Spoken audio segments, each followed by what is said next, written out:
തീരം പുഴയോരം കളമേളം കവിത പാടും തീരം കായലകൾ പുൽകും കണുമലിയും ഈവൻ കാറ്റിൽ ഇളഞ്ഞാറിൻ നിലയാടും കുളിരുലാവും നാട് നിറപൊലിയേകാമെന്നരിയ മേരിന പുതുവിള നേരുന്നോരിനിയ നാടിന പാടാ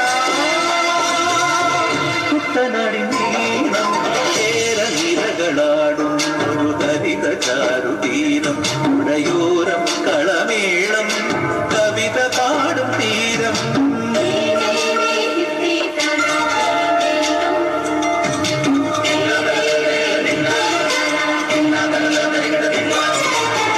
നമ്മോട് കരിയുടും മണ്ണുതിരും മണമോ പെണ്ണിനു വിയർപ്പാലേ മധുമണമോ ഞാൻ ചോല പച്ചവല പൊന്നും ചെളിക്കൊലുസ പെണ്ണിവൾ കളമാറ്റും കളമൊഴിയാ ഒച്ചികൾ പകൽ നീലേക്കിനാ കാണും ഒട്ടിടും അനുരാഗക്കരൾ പോലെ മണ്ണിനും ഇവൾ പോലെ മനം തുടിക്കും പാടാ കുട്ടനാടിൻ നീളം ചേരനിരകളാടും ഒരു ഹരിത ചാരുതീരം പുഴയോരം കളമേളം കവിത പാടും തീരം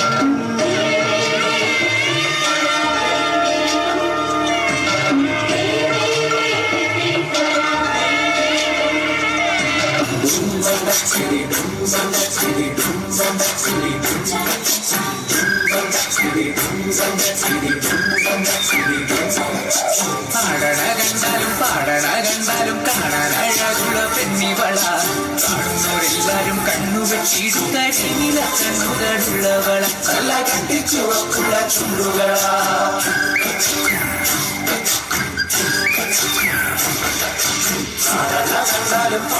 കണ്ടാലും കാണാൻ അഴകുള്ള പെണ്ണിവള കാണുന്നവരെല്ലാരും കണ്ണുവെച്ചിടുത്ത നീല കണ്ണുകളുള്ളവള നല്ല കട്ടിച്ചുവക്കുള്ള ചുണ്ടുകളാ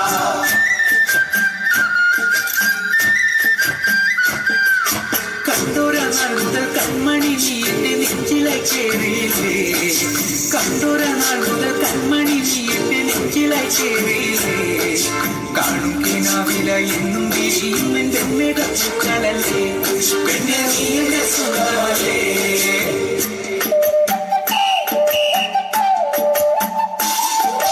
ചന്ദനഗന്ധം തഴുകിടുമ്പോഴെല്ലാം നിൻവരവായിരുന്നു ചന്ദനഗന്ധം തഴുകിടുമ്പോഴെല്ലാം നിൻവരവായിരുന്നു കണ്ണനട പോലടുക്കുന്ന നേരത്ത് കാർമുകിൽ പോയി മറഞ്ഞു പെണ്ണ നാളം കുറുങ്ങിരുന്നു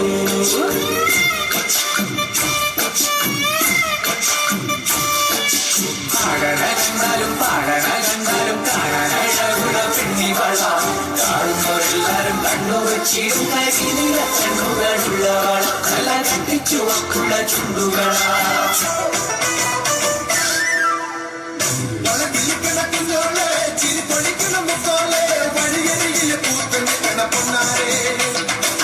ചിരിക്കണ നേരത്ത് അടുത്ത് വന്നവനാരാണ് അവൻ എനിക്ക് ചൊന്ന കാര്യം എന്താണ് വെയിൽ കൊള്ളണ നേരം മഴ തരുന്നവളാരി മാറ്ററിഞ്ഞൊരു മൈനക്കെന്തിന് പൊന്ന് ഇണമാതിനേക്കാൾ നീളമുള്ള കണ്ണ് മഴ കിളിക്കണ കുഞ്ഞോളെ ചിരി പൊഴിക്കണ മുത്തോലെ വഴികരിയിൽ പൂത്ത് നിൽക്കണ പൊന്നാരെ അത് ചിരിക്കണ നേരത്ത് അടുത്ത് വന്നവനാരാണ് അവൻ എനിക്ക് ചൊന്ന കാര്യം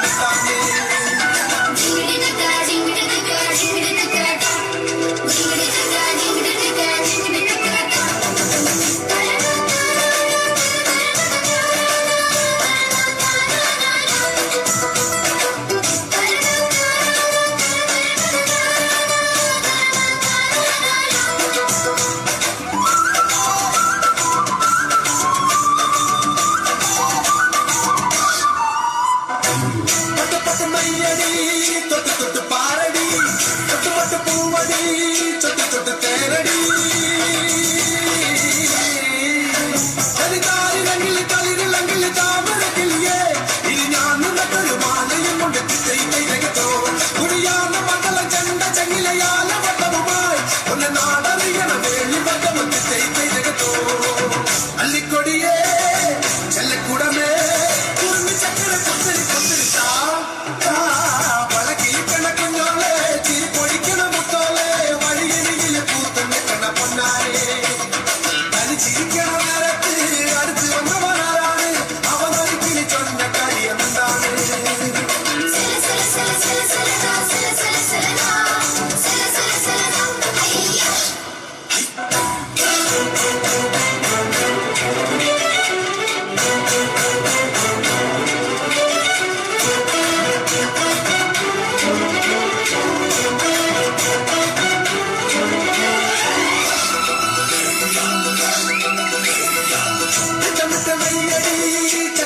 ചൊല്ലടി കടലിക്ക് കണ്ണടി തൊട്ടിലിട്ട് പാടടി പാരിവില്ലിന്റെ കൂടടിക്കണ മാമന കിളിയെ കിളിവാതിലതിന് ചാരി കിട്ടത് താതൈ തൈതകത്തോ കളിതാമരയുടെ ചേലത് മറി പെണ്ണിനെ കണ്ട് കുടിമേളം ഇങ്ങനെ നെഞ്ചിലിങ്ങനെ താതൈ തൈതകത്തോ ഉള്ളുമയിലേ ഉള്ളിക്കുയിലേ കൊഞ്ചിലും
നെഞ്ചിൽ കൂട്ടണം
പ്രിയപ്പെട്ട സഹോദരി സഹോദരന്മാരെ, സഖാക്കളെ, സുഹൃത്തുക്കളെ,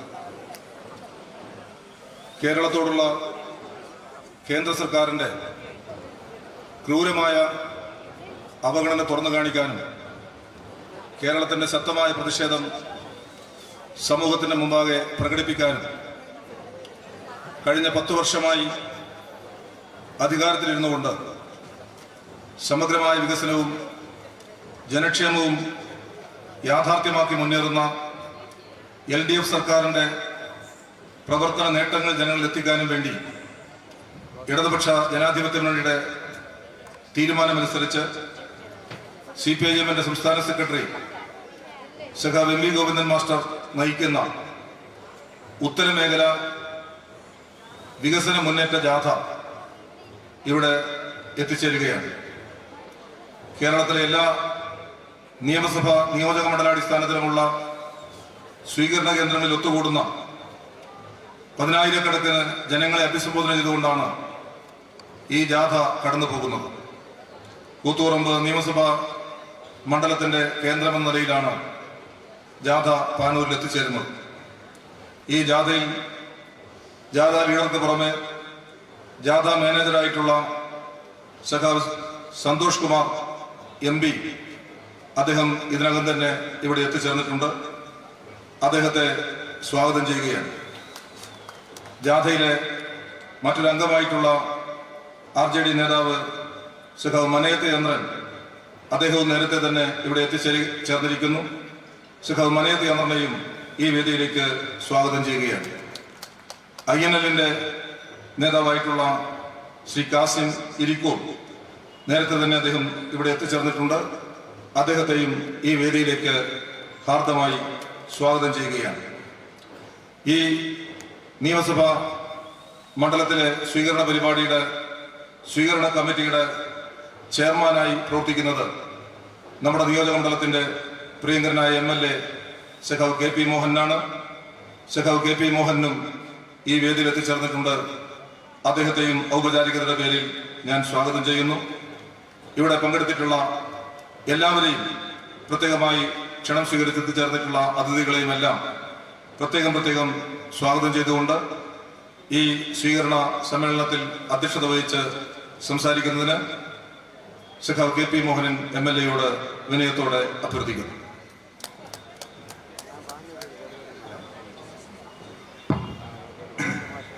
വേദിയിലെ ഇടതുപക്ഷ ജനാധിപത്യ മുന്നണി നേതാക്കന്മാരെ, പ്രിയപ്പെട്ട സഖാക്കളെ, സഹോദരി സഹോദരന്മാർ, ഞാൻ ബഹുമാനപ്പെട്ട ജാഥ ലീഡർ സഖാവ് ഗോവിന്ദൻ മാസ്റ്റർ എത്തിച്ചേർന്നിട്ട് സംസാരിക്കാം. ആദ്യമായിട്ട് ഈ യോഗത്തെ അഭിസംബോധന ചെയ്തുകൊണ്ട് പ്രസംഗിക്കാൻ വേണ്ടി RJD-യുടെ ദേശീയ നേതാവ് കൂടിയായിട്ടുള്ള സഖാവ് മനേ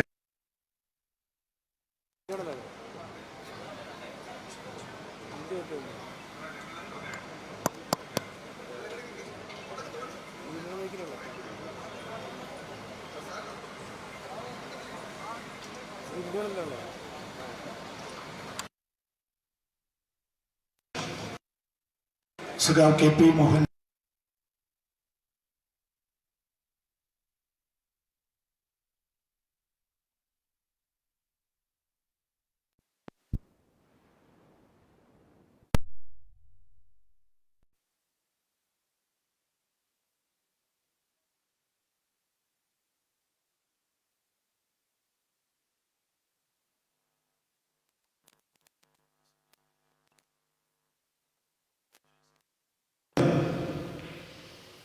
സാധാരണ ഒരു മണിക്കൂർ 2 മണിക്കൂർ വരികയാണ്. സംസ്ഥാന തലത്തിൽ രാവിലെ ഒരു പരിപാടി, ഉച്ചയ്ക്ക് ശേഷം 3 സ്വീകരണ പരിപാടികളാണ് നൽകിയിട്ടുള്ളത്. ഇന്ന് രാവിലെ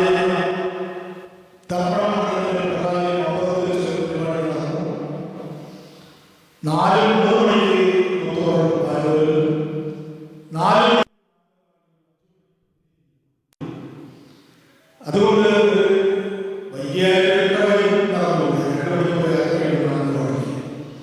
അതുകൊണ്ടാണ് സമയത്ത് തന്നെ ഈ പരിപാടി തുടങ്ങാൻ തീരുമാനിച്ചിട്ടുള്ളത്.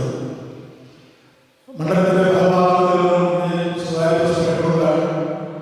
ഇവിടെ എത്തിച്ചേർന്ന ആളുകളെയും ഇനി എത്തിച്ചേരുന്ന ആളുകളെയും പ്രസ്താവന ചെയ്യാൻ ആഗ്രഹിക്കുകയാണ്. 1-ാം തീയതി ഫെബ്രുവരി 1-ാം തീയതി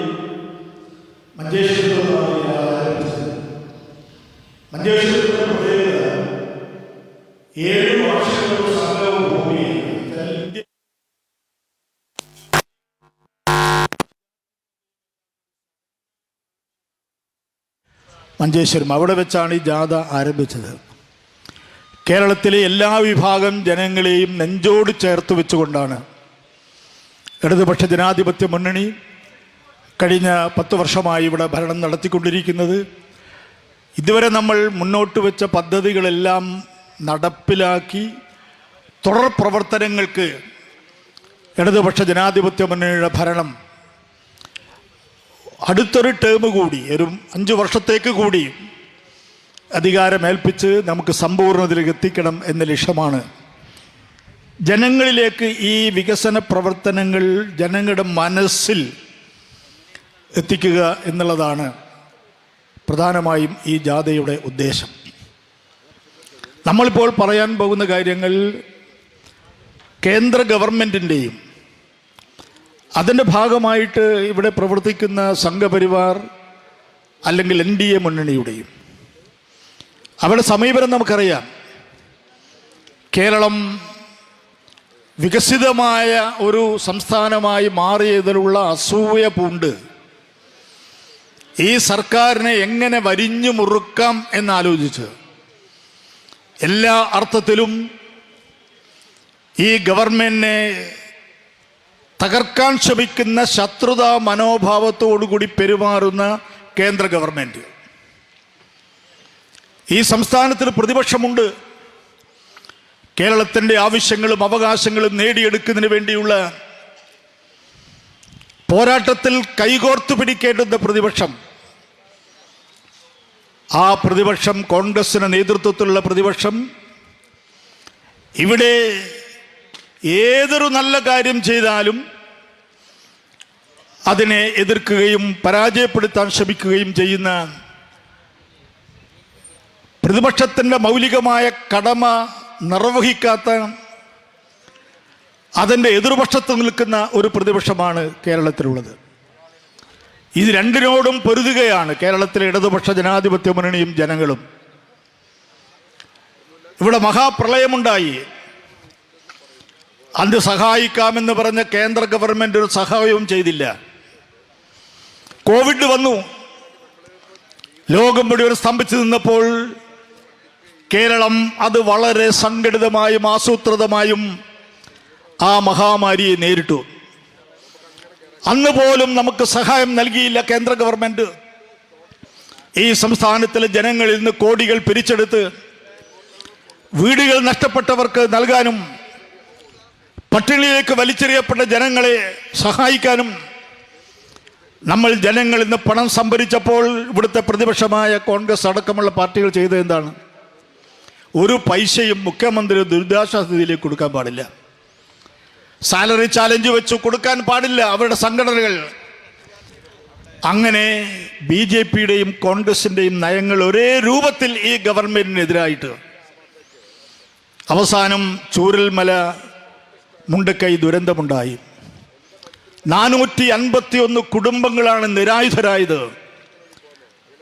അവർ കൃത്യമായും ആശ്രയമില്ലാതെ നിരാശ്രയരായി അനാഥമായി നിൽക്കുന്ന സാഹചര്യത്തിൽ കേരളത്തിലെ LDF ഗവൺമെന്റും ഇടതുപക്ഷ ജനാധിപത്യ മുന്നണിയും എല്ലാവിധത്തിലുള്ള ജനങ്ങളെ കൂട്ടി നിർത്തി അവരെ സഹായിക്കാൻ ആവശ്യമായ പദ്ധതികൾ ആവിഷ്കരിച്ചു.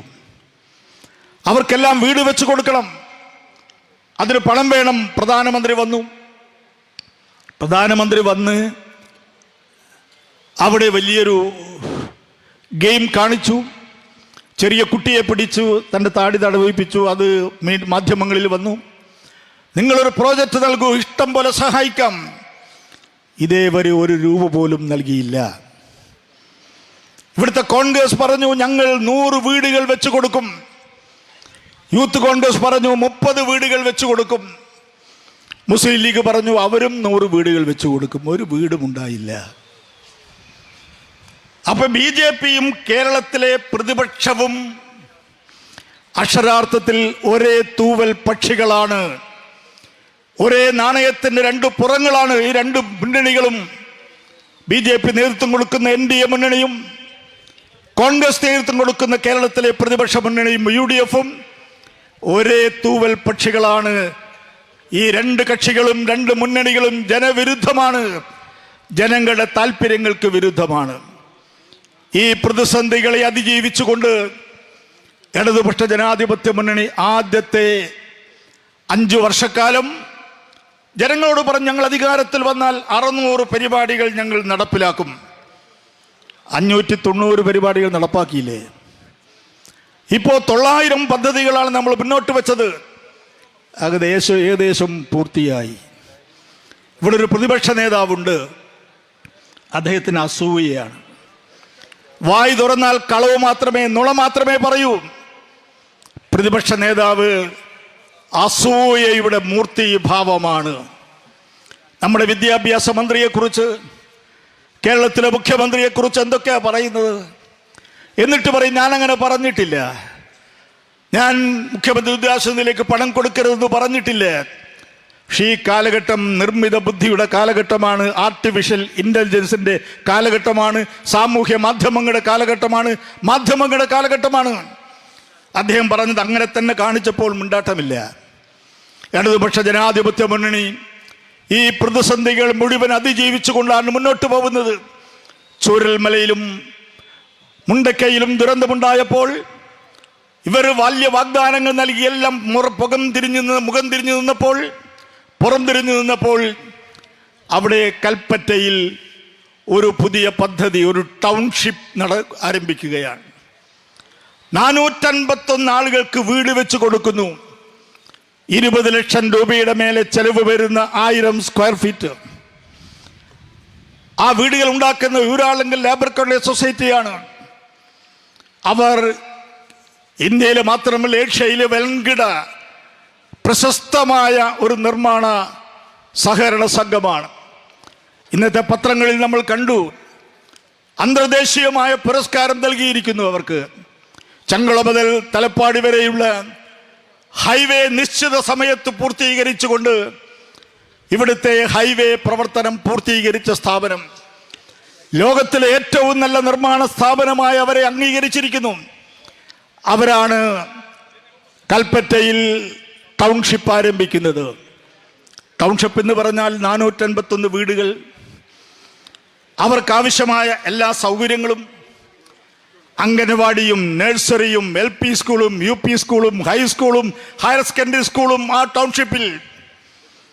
അവിടെ ആസ്പത്രികൾ, ഏറ്റവും സൗകര്യപ്രദമായ ആസ്പത്രികൾ, എല്ലാ ചികിത്സയും ലഭ്യമാവുന്ന ആസ്പത്രികൾ, കുട്ടികൾക്ക് കളിക്കാനുള്ള കളിക്കളമടക്കം, ലൈബ്രറി അടക്കം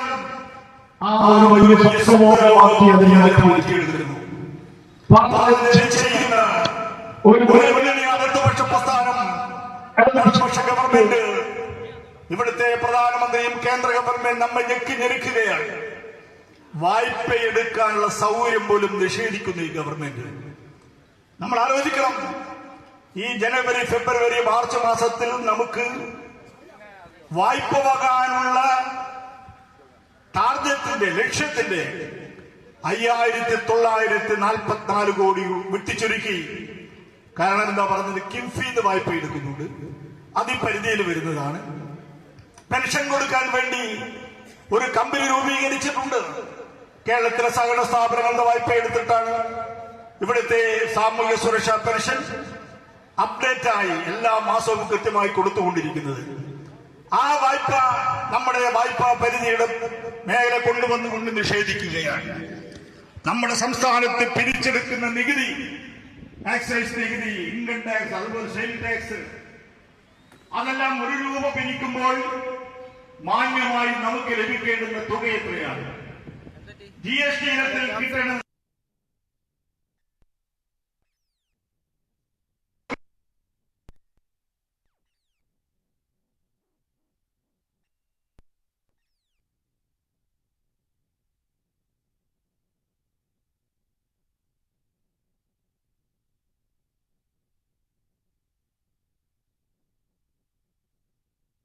ഇവിടെ കൂടിയിരിക്കുന്ന ജനങ്ങളുടെ, നമ്മുടെ നാട്ടിലെ സുഹൃത്തുക്കളുടെ മനസാക്ഷിയുടെ കവാടങ്ങൾ മുട്ടിവിളിച്ചുകൊണ്ട് ഞാൻ വിനീതമായി അഭ്യർത്ഥിക്കുന്നു. എല്ലാ വിഭാഗം ജനങ്ങളെയും തൃപ്തിപ്പെടുത്തിയ ഒരു ബഡ്ജറ്റായിരുന്നു. അംഗൻവാടി ടീച്ചർ, അവിടെ ആയമാർ, അതുപോലെ തന്നെ ആശാ വർക്കർമാർ, അതുപോലെ ഇവിടുത്തെ ഓട്ടോറിക്ഷ ടാക്സി തൊഴിലാളികൾ ഇൻഷുറൻസ് പദ്ധതി, ഡിഗ്രി വരെയുള്ള വിദ്യാഭ്യാസം സൗജന്യമാക്കുക, എല്ലാ മേഖലകളിലും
അതിദരിദ്രരില്ലാത്ത പ്രദേശമായി പ്രഖ്യാപിച്ച കേരളം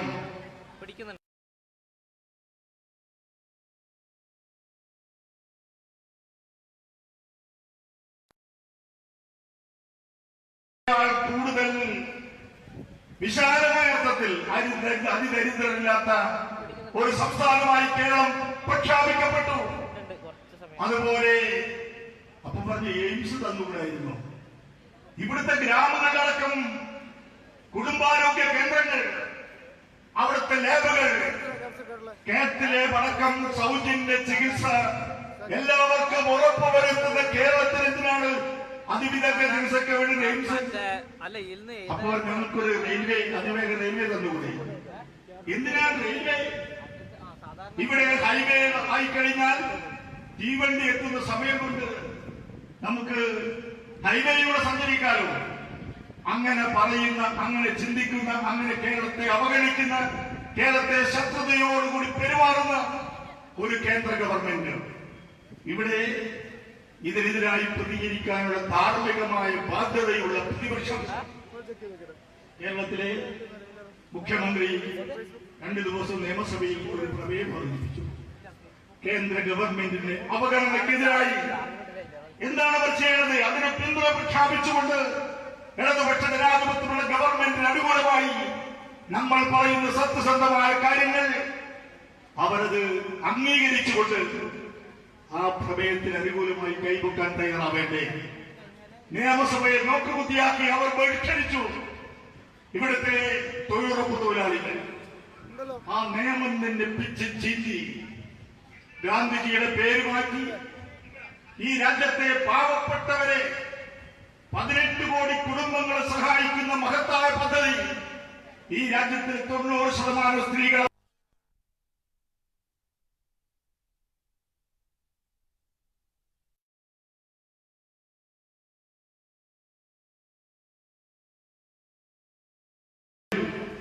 അതിനാകെ ചെലവഴിച്ചത് 2006 പദ്ധതി ആരംഭിച്ചതിന് ശേഷം ആകെ നൽകിയത് 10 ലക്ഷം കോടിയാണ്. കേന്ദ്ര ഗവൺമെന്റ് നയമാരുടെ കൂടെ, കേന്ദ്ര ഗവൺമെന്റ് കോർപ്പറേറ്റുകളുടെ കൂടെ അദാനിയുണ്ട്, അംബാനിയുണ്ട്, വൻകിട മുതലാളികളുണ്ട്. തമാശയായി ആളുകൾ പറയാറുണ്ട്, ഇന്ത്യ രാജ്യം ഭരിക്കുന്നത് 4 പേരാണ്. ഇന്ത്യയിൽ പ്രധാനമന്ത്രി നരേന്ദ്രമോദിയും ആഭ്യന്തരമന്ത്രി അമിത്ഷായെയും ലോകത്തിലെ ഏറ്റവും വലിയ കോടീശ്വരനായി കഴിഞ്ഞ 10 വർഷം കൊണ്ട് അങ്ങനെ വാണം പോലെ കുതിച്ചുയർന്ന അദാനിയും അതുപോലെ അംബാനിയും. ഈ 4 പേരാണ് ഇന്ത്യ ഭരിക്കുന്നത്. അവർക്ക് വേണ്ടിയാണ് കേന്ദ്ര ഗവൺമെന്റ്. അവർ വാങ്ങിയ വായ്പകൾ, ആ വായ്പയുടെ പലിശയും മുതലുമടക്കം കഴിഞ്ഞ 10 വർഷക്കാലത്തിനുള്ളിൽ 28 ലക്ഷം കോടിയാണ് എഴുതി തള്ളിയിട്ടുള്ളത്. ഈ പദ്ധതി തുടങ്ങി 20 വർഷം ഈ രാജ്യത്തിലെ തൊഴിലുറപ്പ് തൊഴിലാളികൾക്ക് വേണ്ടി നൽകിയ ആകെ തുകയുടെ 3 ഇരട്ടിയോളം തുക കോർപ്പറേറ്റുകൾക്ക് എഴുതി കൊടുത്ത ഗവൺമെന്റ് ആ കാര്യം പറഞ്ഞുകൊണ്ട് ഇന്നൊരു പ്രമേയം അവതരിപ്പിച്ചു കേരള നിയമസഭയിൽ. എവിടെ കോൺഗ്രസ് അതിന് കൂടെ നിന്നില്ല. മഹാത്മാഗാന്ധിയെ കുറിച്ച് പറയുമ്പോൾ 1948 ജനുവരി മാസം 30 ഗാന്ധിജിയെ വെടിയുതിർത്ത് കൊന്നു. അതിനുശേഷം ഗാന്ധിജി ഇന്ത്യയുടെ ആത്മാവാണ്. ഗാന്ധിജി ഇന്ത്യയുടെ കരുതലാണ്. ഈ രാജ്യത്തിലെ ഗ്രാമങ്ങളിൽ അധിവസിക്കുന്നവൻ അവരാണ് ഈ രാജ്യത്തിന്റെ നാഡീഞരമ്പുകൾ എന്ന് പ്രഖ്യാപിച്ച ഗാന്ധിജി, മതസൗഹാർദ്ദത്തിന് വേണ്ടി ജീവിതം സമർപ്പിച്ച ഗാന്ധിജി. ആ ഗാന്ധിജിയുടെ പേര് മാറ്റി BJP-ക്കാർ ഓരോ ദിവസവും ഓരോ പദ്ധതിയിലൂടെ കഴിഞ്ഞ ജനുവരി 30-നും അവർ ഗാന്ധിജി ചിത്രം വെച്ച് അതിൽ വെടിയുതിർക്കുകയാണ്. അങ്ങനെയാണ് BJP പെരുമാറുന്നതെങ്കിൽ ഇവിടുത്തെ കോൺഗ്രസ് ഗാന്ധിജിയുടെ ആത്മാവിന് നേരെ വെടിയുതിർത്തുകൊണ്ട് ഗാന്ധിജിയെ തമസ്കരിക്കാൻ ശ്രമിക്കുകയാണ്. ഗാന്ധിജിയുടെ പേര് മാറ്റി ഈ രാജ്യത്തിലെ പാവപ്പെട്ട ആളുകൾക്ക് അവർക്ക് കൃത്യമായും ജോലി കൊടുക്കുന്ന ഈ പദ്ധതി, ഉപജീവനത്തിന് ഉറപ്പുള്ള ഈ പദ്ധതി മാറ്റി 1,51,000 കോടി രൂപ വേണ്ടി വരുന്ന ആ പദ്ധതിക്ക് 30,000 കോടി മാത്രം നീക്കിവെച്ചുകൊണ്ട് 1/5 മാത്രം നീക്കിവെച്ചുകൊണ്ട് ആ പദ്ധതിയെ തകർക്കുകയാണ്. അതിനും കോൺഗ്രസ് കൂട്ടുനിൽക്കുന്നു. അതാണ് ഞാൻ പറഞ്ഞത്, ഇവിടുത്തെ BJP-യുടെ അതേ നയം തന്നെയാണ് ഇവിടുത്തെ കോൺഗ്രസ് സ്വീകരിക്കുന്നത്. അതുപോലെ മതസൗഹാർദ്ദത്തിൻ്റെ ഈ പവിത്രമായ മണ്ണ്, മതസൗഹാർദ്ദത്തിൽ ഉജ്ജ്വലമായ മുഹൂർത്തം ഞാനിപ്പോഴും ഓർക്കുന്നു. സഖാ PR കുറുപ്പ് ഇവിടെ കലാപത്തിന്റെ സാധ്യതകൾ ഉരുത്തിരിഞ്ഞു വന്നപ്പോൾ പള്ളികൾക്ക് സംരക്ഷണം കൊടുത്തുകൊണ്ട്, അമ്പലങ്ങൾക്കും ക്ഷേത്രങ്ങൾക്കും സംരക്ഷണം കൊടുത്തുകൊണ്ട് വർഗീയ കലാപത്തെ നേരിട്ട് ആ PR-ന്റെ മണ്ണാണിത്. ഇവിടെ എന്താണ് ഇവിടെ പറയുന്നു? ഒരു മുസ്ലിം യൂത്ത് ലീഗിന്റെ നേതാവ് നമ്മൾ ഇക്കാലം അത്രയും പറഞ്ഞു വന്നത് മതമല്ല മതമല്ല മതമല്ല പ്രശ്നം, മാനവികതയാണ്, മനുഷ്യത്വമാണ്. ഇപ്പോൾ പറയുന്നു മതമാണ് മതമാണ് പ്രശ്നം. മതത്തിന്റെ പേര് പറഞ്ഞുകൊണ്ട് ജനങ്ങളെ ഭിന്നിപ്പിച്ചുകൊണ്ട് ഈ രാജ്യത്ത് അധികാരം നേടാനുള്ള, സൗകര്യങ്ങൾ നേടാനുള്ള വർഗീയ ശക്തികളുടെ നടപടികൾക്കെതിരെ ഉജ്ജ്വലമായ മുദ്രാവാക്യം മുടക്കിയാണ് ഇടതുപക്ഷ ജനാധിപത്യ മുന്നണി മുന്നോട്ട് പോകുന്നത്.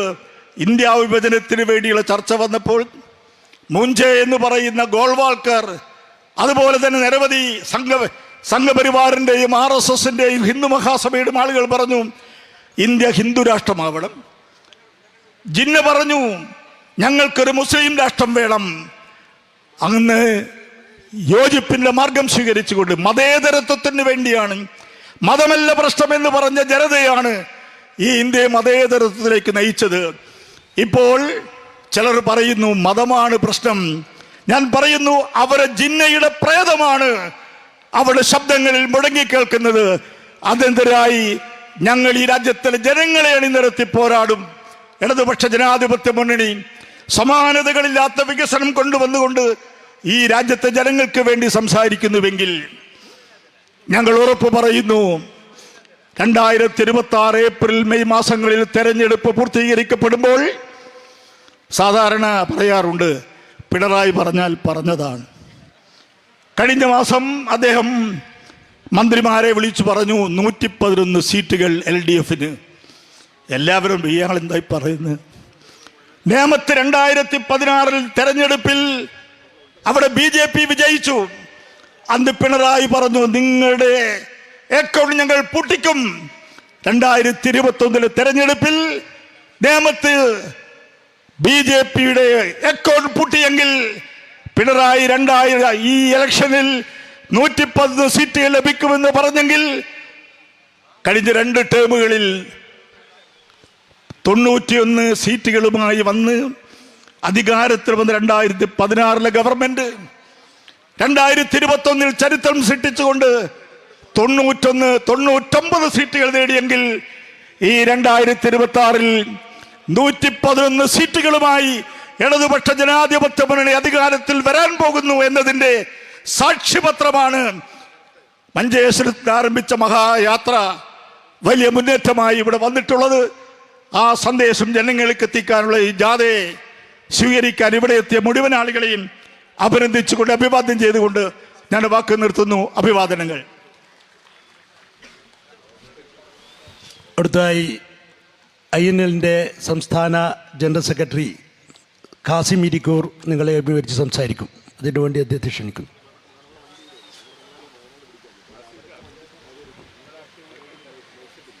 വേദി ധന്യമാക്കിയ ഇടതുപക്ഷ ജനാധിപത്യ മുന്നണിയുടെ സാരഥികളെ, എൻ്റെ ശബ്ദം കേൾക്കുന്ന സഖാക്കളെ, സുഹൃത്തുക്കളെ, ഈ സായാഹ്നത്തിൽ ഒരിക്കൽ കൂടി നിങ്ങളെ കണ്ടുമുട്ടാൻ സാധിച്ചില്ല. അതിയായ സന്തോഷമുണ്ട്. രാഷ്ട്രീയ പ്രബുദ്ധമായ പാനൂരിലെ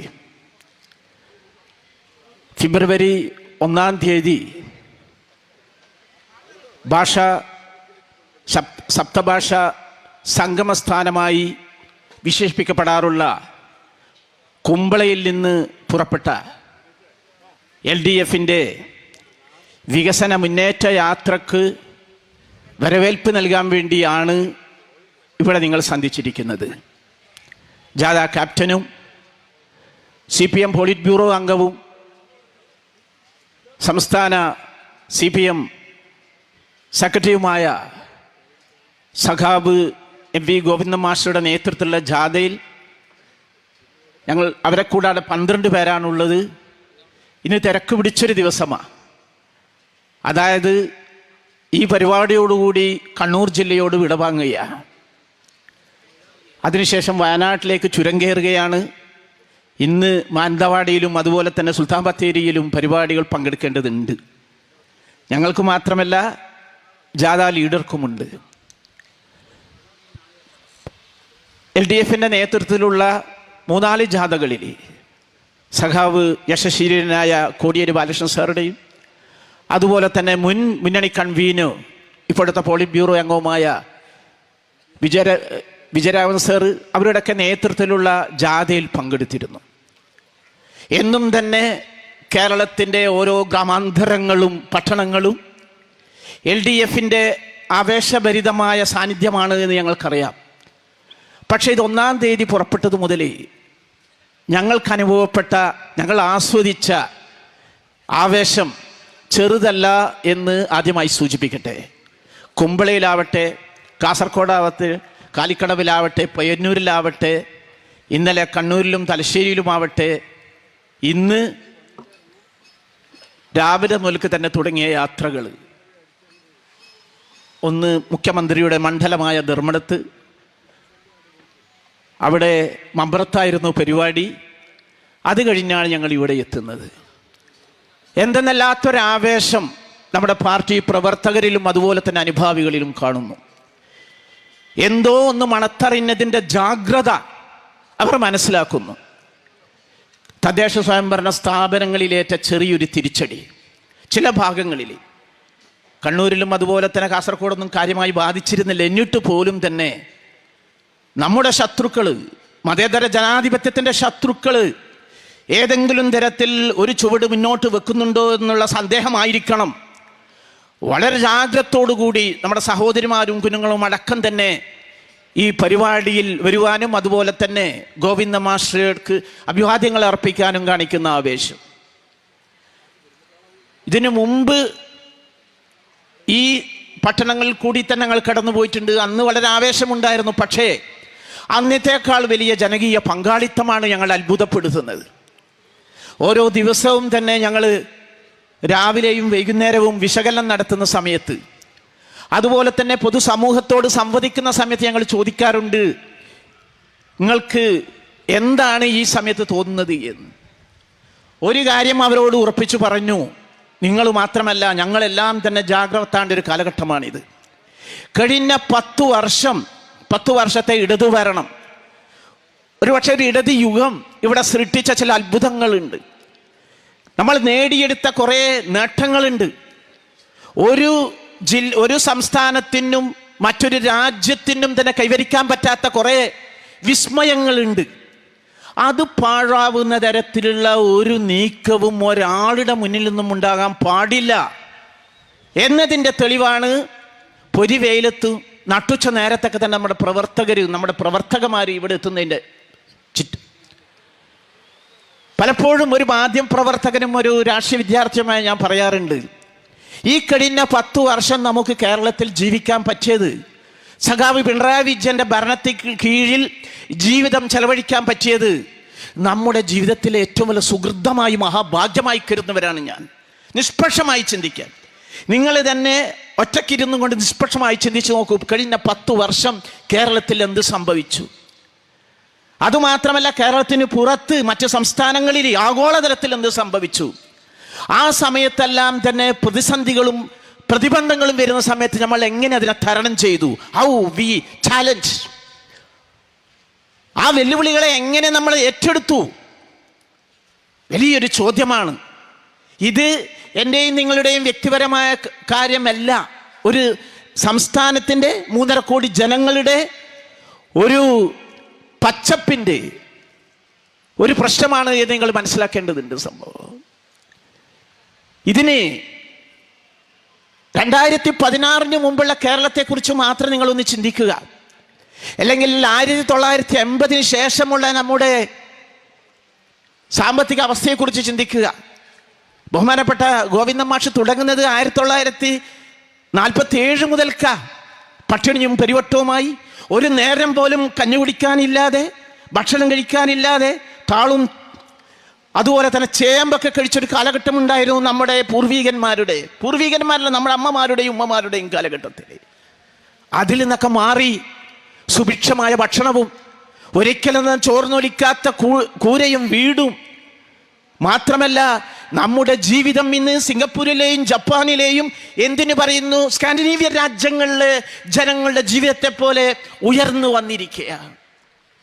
ലോകത്തെ ഏറ്റവും കൂടുതൽ ആരോഗ്യമുള്ളൊരു ജനതയായി കേരളത്തിലെ ജനങ്ങൾ മാറിയിരിക്കുകയാണ്.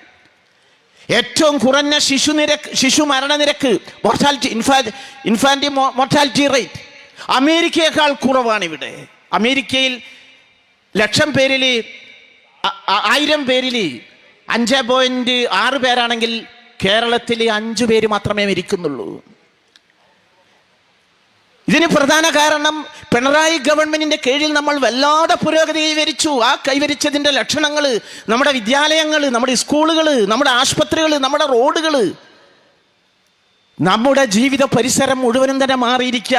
ഒരു 10 വർഷം മുമ്പ് മരിച്ചൊരു മനുഷ്യൻ ഇവിടത്തേക്ക് തിരിച്ചു വരികയാണെങ്കിൽ വെടിതിരിയാതെ അങ്ങോട്ടങ്ങനെ തിരിച്ചു പോകാനാണ് സാധ്യത. കാരണം അത്രമാത്രം ഇവിടെ മാറിയിട്ടുണ്ട്.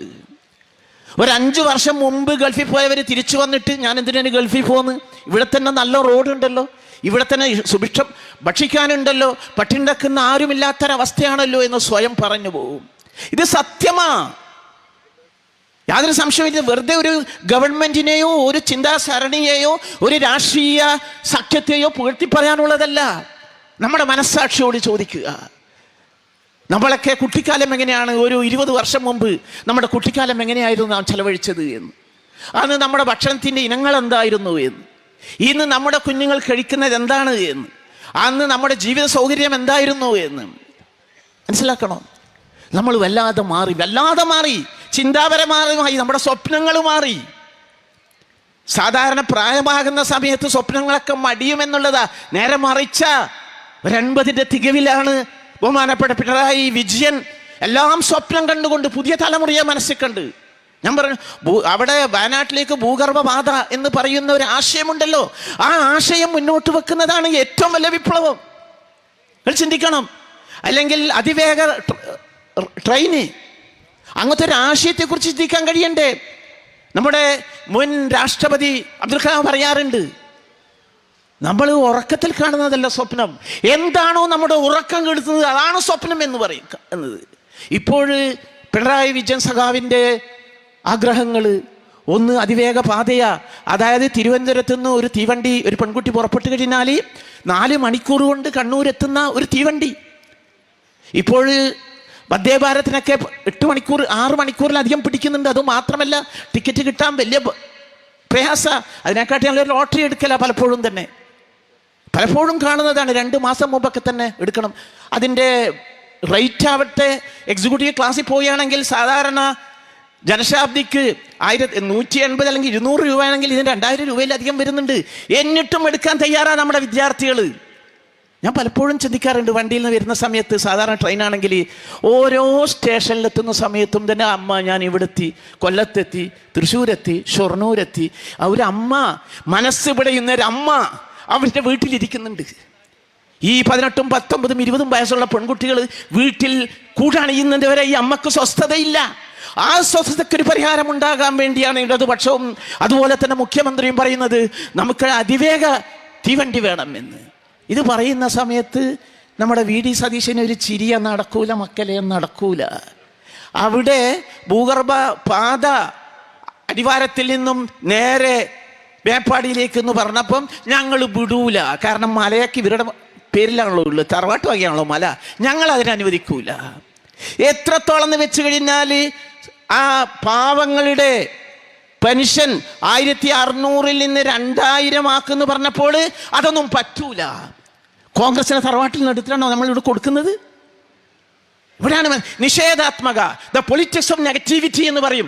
എല്ലാം നിഷേധാത്മകമായി ചിന്തിക്കുന്ന ഒരു പ്രതിപക്ഷ നേതാവും അതിന് പറ്റിയൊരു പാർട്ടിയും അതിന് പറ്റിയൊരു കൂട്ടാളികളും. നിങ്ങളൊന്ന് ചിന്തിച്ച് നോക്ക്. പിന്നാണ് ഞങ്ങൾ അവിടെ കുമ്പളയിൽ നിന്ന് പരിപാടി കഴിഞ്ഞ് അവിടെ കാസർഗോഡ് എത്തിയത് 14 മിനിറ്റ് കൊണ്ടാണ്. അത്രക്കും നല്ല റോഡ്. ഒരു പക്ഷേ ഈ നാഷണൽ ഹൈവേ 66-ൽ പൂർണ്ണമായ ഒരു റീച്ച് എത്തിയിരിക്കുന്നത് അവിടെ തലപ്പാടിയിൽ നിന്ന് ചെർക്കള വരെയാ. 6 വരി പാതയാ. എന്തു മനോഹരമായ പാത, ചിന്തിച്ചു നോക്കണം. ഒരു ഗൾഫുകാരൻ വന്നു കഴിഞ്ഞാൽ ഗൾഫുകാരൻ എന്തിന് പോകണം അങ്ങോട്ടേക്ക്? അവൻ്റെ കാർ ഇത്ര സ്പീഡിൽ ഒരിക്കലും തന്നെ ദുബായിലെ ഏറ്റവും വലിയ റോഡിൽ സാധിക്കില്ല.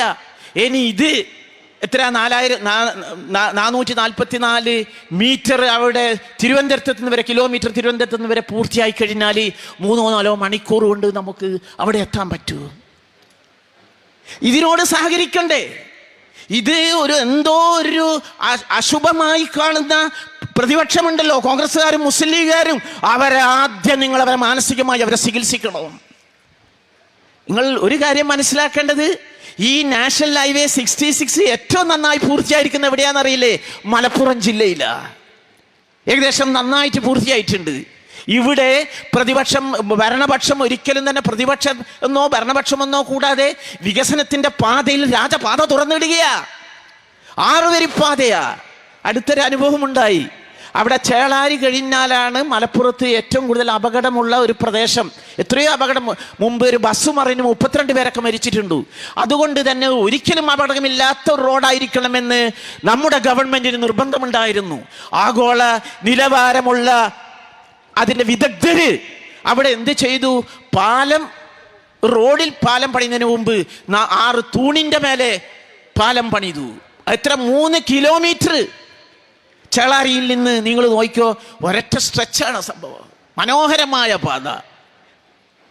ഒരറബി വന്നു അദ്ദേഹത്തിൻ്റെ തൊഴിലാളിയുടെ സുഹൃത്തിൻ്റെ മകളെ കല്യാണത്തിന്. ഈ ചേളാരിയിലെ പാതയിൽ കൂടി, ഈ 6 വരി പാതയിലൂടെ സഞ്ചരിക്കുന്ന സമയത്ത് ആ മനുഷ്യൻ പറഞ്ഞു, മാഷാ അല്ലാഹ്, ഇത് ഞങ്ങളുടെ ദുബായിലെ ഷേഖ് സായിദ് റോഡിനേക്കാൾ ഭംഗിയുള്ള റോഡാണല്ലോ. നമ്മുടെ ആതിഥേയനായ മുസ്ലിം ലീഗുകാരൻ ആവേശം കയറി. അയാൾ കാറിൻ്റെ പിന്നിൽ നിന്ന് മെല്ലെ പറഞ്ഞു, ഇതൊക്കെ നമ്മളെ കുഞ്ഞാപ്പുണ്ടാക്കിയതാണ്. ഇത് അതിൻ്റെ അപ്പുറം പറയൂ, ഇതൊക്കെ ഞങ്ങളെ സാധിക്കലി തങ്ങളുടെ പോരിശ കൊണ്ടുണ്ടായതാണ്, തന്നെത്താൻ ഉണ്ടായതാണ്.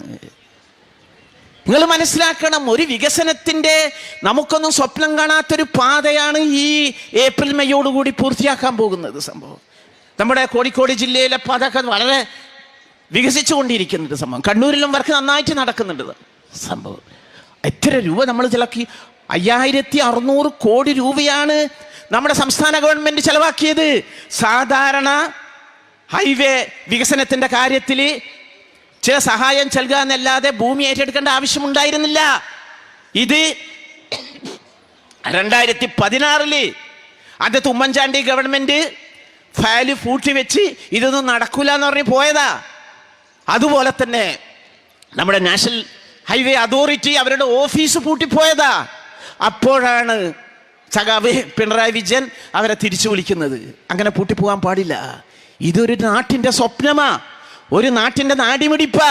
നിങ്ങളൊരു കാര്യം എൻ്റെ സുഹൃത്തുക്കൾ മനസ്സിലാക്കേണ്ടത്, ഈ ദുബായ് എന്ന് പറയുന്ന ലോകത്തിലെ ഏറ്റവും വലിയ ഹബ്ബായി മാറിയ നാടുണ്ടല്ലോ, അവിടെ എണ്ണ ഉൽപ്പാദിപ്പിക്കുന്നില്ല, എണ്ണ കയറ്റുമതിയും ചെയ്യുന്നില്ല. അവരെങ്ങനെ ലോകത്തിലെ ഏറ്റവും സമ്പന്നമായ രാജ്യമായി എന്ന് പറഞ്ഞു കഴിഞ്ഞാൽ ഈ പശ്ചാത്തല വികസനം കൊണ്ട്, ഈ റോഡും മനോഹരമായ വീതിയേറിയ സൗകര്യമുള്ള റോഡുകളും അതുപോലെ തന്നെ കെട്ടിടങ്ങളും കൊണ്ട് ഇന്ന് ലോകത്തിൻ്റെ ഹബ്ബ.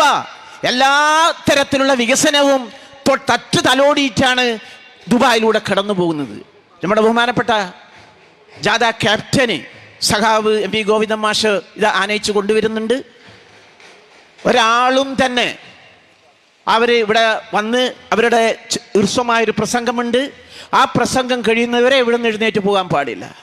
കാരണമൊക്കെ നിങ്ങളോടൊക്കെ തന്നെ ചില കാര്യങ്ങൾ പറയാൻ വേണ്ടിയാണ് അദ്ദേഹം നേരിട്ടെത്തുന്നത്. ഈ പറയുന്നത് ആർക്കെങ്കിലും മന്ത്രിയാകാൻ വേണ്ടിയോ MLA ആകാൻ വേണ്ടിയോ അല്ലെങ്കിൽ മുഖ്യമന്ത്രിയാകാൻ വേണ്ടിയല്ല. ഇത് ഈ നാട്ടിൻ്റെ തലവരിയുണ്ടല്ലോ, ഈ നാട്ടിൻ്റെ ശിരോലിഖിതം മാറ്റി എഴുതിയ ഒരു ഗവൺമെൻറ്റിന് അത് പൂർത്തിയാക്കാനുള്ള ഒരു അനുവാദം, സമ്മതം നിങ്ങളുടെ ഭാഗത്തു നിന്നുണ്ടാകാൻ വേണ്ടിയിട്ടാണ്. നമ്മൾ കഴിഞ്ഞ തെരഞ്ഞെടുപ്പിൽ നമ്മൾ കൂടുതലൊന്നും പ്രചാരണം നടത്തിയില്ല. അതുകൊണ്ട് തന്നെ ഈ ഗവൺമെൻറ്റിൻ്റെ നേതൃത്വത്തിൽ കൈവരിച്ച കുറേ നേട്ടങ്ങൾ, ഉദാത്തമായ കുറേ നേട്ടങ്ങൾ, ഈ നാട്ടിൻ്റെ മുഖച്ഛായ മാറ്റിയ നേട്ടങ്ങൾ, ഈ നാട്ടിൻ്റെ ഹൃദയങ്ങൾ കവർന്ന നേട്ടങ്ങൾ, ഈ രാജ്യത്തെ ജനങ്ങളുടെ ജീവിത നിലവാരം യൂറോപ്യൻ രാജ്യങ്ങളോടൊപ്പം ഉയർത്തിയ നേട്ടങ്ങൾ, ആ നേട്ടങ്ങൾ പറഞ്ഞു കൊടുക്കുന്ന കാര്യത്തിൽ നമുക്ക് ചില പരാജയങ്ങൾ ഉണ്ടായി. പക്ഷേ ഒരു കാര്യം നിങ്ങൾ മനസ്സിലാക്കേണ്ടത്, അത് ഒരിക്കൽ കൂടി ജനങ്ങളുടെ സമക്ഷം എത്തിക്കാനും അതോ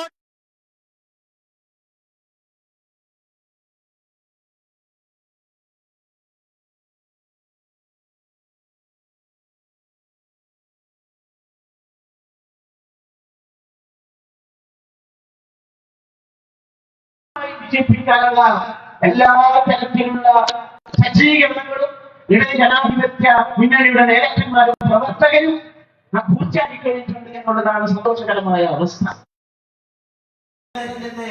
ഞങ്ങൾ മാനന്തവാടിയിലേക്ക്, വയനാട്ടിലേക്ക് വണ്ടി കയറുകയാണ്. അതിനുശേഷം നാളെ 2 ദിവസം കോഴിക്കോട് ജില്ലയിലും 3 ദിവസം അവിടെ മലപ്പുറം ജില്ലയൊക്കെ തന്നെ ചെലവഴിക്കുകയാണ്. 10-16 ദിവസമാണ് 10-60ഓളം മണ്ഡലങ്ങൾ നമ്മൾ കവർ ചെയ്യുന്നത്. നേരത്തെ പറഞ്ഞ ഒരു മഹത്തായ സന്ദേശം എത്തിക്കുക എന്നുള്ളതാണ് ഞങ്ങളുടെ കടമ. അതായത് നമ്മുടെ നാട് കൈവരിച്ച കുറേ നേട്ടങ്ങൾ, സാമ്പത്തികമായി, സാമൂഹ്യപരമായി, സാംസ്കാരികപരമായി, അതുപോലെ തന്നെ വൈജ്ഞാനിക രംഗത്ത് എല്ലാം തന്നെ നേടിയ നേട്ടങ്ങൾ, അത് നമ്മുടെ മക്കൾക്കൊരിക്കലും തന്നെ നഷ്ടപ്പെടാൻ പാടില്ല. നമ്മൾ അവരുടെ കയ്യിലേക്ക് ഒരു അമാനത്ത്, ഒരു വിശ്വസ്തതായി നമ്മൾ കൈയേൽപ്പിക്കുകയാണ്. അതിനുള്ള ഭാഗ്യം നമുക്കുണ്ടാവണം. നമ്മുടെ കുഞ്ഞുങ്ങളിൽ നല്ല സ്കൂളുകളിൽ പഠിക്കുന്നുണ്ട്, നല്ല കോളേജുകളിൽ പഠിക്കുന്നുണ്ട്, നല്ല വസ്ത്രങ്ങൾ ധരിക്കുന്നുണ്ട്, നല്ലതരം റോഡിൽ കൂടി പോകുന്നുണ്ട്. ഇനി കേരളത്തെ തിരിച്ചു പിടിക്കാൻ വേണ്ടി ഒരു കൂട്ടർ അങ്ങോട്ട് നിന്ന് വരുന്നുണ്ട്. എന്താണ് പറയേണ്ടത്? അർമാനി ഡ്രസ് ഇട്ട താർത്താരികൾ എന്ന് വേണമെങ്കിൽ പറയാം. അവർ വരുന്ന സമയത്ത് നിങ്ങൾ ഒരിക്കലും തന്നെ അവരുടെ ലക്ഷ്യം എന്താണ് നിങ്ങൾ മനസ്സിലാക്കാതിരിക്കാൻ പാടില്ല. പുതുയുഗമാണത്രേ, പുതുയുഗം തന്നെയാണ്. അതായത് ശബരിമല സന്നിധാനത്തിൽ കുഴിച്ചിട്ട കോൺക്രീറ്റിന്റെ കൊടിമരത്തിന് ചിതല് പിടിച്ച പുതുയുഗമാണ് ഇത്, നിങ്ങൾ മനസ്സിലാക്കണം. അതായത് ഒരിക്കലും സംഭവിക്കാത്തത് സംഭവിച്ചുകൊണ്ടിരിക്കുന്ന ഒരു യുഗമാണിത്. ആ യുഗത്തിൻ്റെ ആസുര ശക്തികളെ നിങ്ങൾ ആ നിലക്ക് തന്നെ കൈകാര്യം ചെയ്യുമെന്ന് നമുക്ക് നന്നായിട്ടറിയാം. അവരുടെ വഞ്ചനയുടെയും ചതിയുടെയും നിഷേധാത്മകതയുടെയും രാഷ്ട്രീയത്തെ നിങ്ങൾ പുച്ഛിച്ചു തള്ളുമെന്ന കാര്യത്തിൽ സംശയമില്ല. നമ്മളൊരു പോരാട്ട വീതിയിലാണ്. ഈ പോരാട്ട വീതിയിൽ ആരുടെ മുന്നിലും തന്നെ നമ്മൾ തളരാതെ നമ്മൾ നേടിയെടുത്ത നേട്ടങ്ങളേക്ക് ശാശ്വതമായ മാനം നൽകാൻ വേണ്ടി നമ്മൾ വീണ്ടും സഖാവ് പിണറായി വിജയന്റെ നേതൃത്വത്തിലുള്ള ഇടത് ജനാധിപത്യ മുന്നണിയെ 3-ാം ഊഴത്തോടുകൂടി കൊണ്ടുവരാൻ വേണ്ടി നമ്മൾ ഇന്ന് തന്നെ രാഷ്ട്രീയപരമായും മാനസികമായും സന്നദ്ധമാകുക. ഇനി നിങ്ങളോട് ബഹുമാനപ്പെട്ട നമ്മുടെ ക്യാപ്റ്റൻ സംസാരിക്കുന്നതായിരിക്കും. ഞാൻ നിങ്ങൾക്ക് ഒരിക്കൽ കൂടി അഭിവാദനങ്ങൾ നേർന്നുകൊണ്ട് വിരമിക്കുകയാണ്.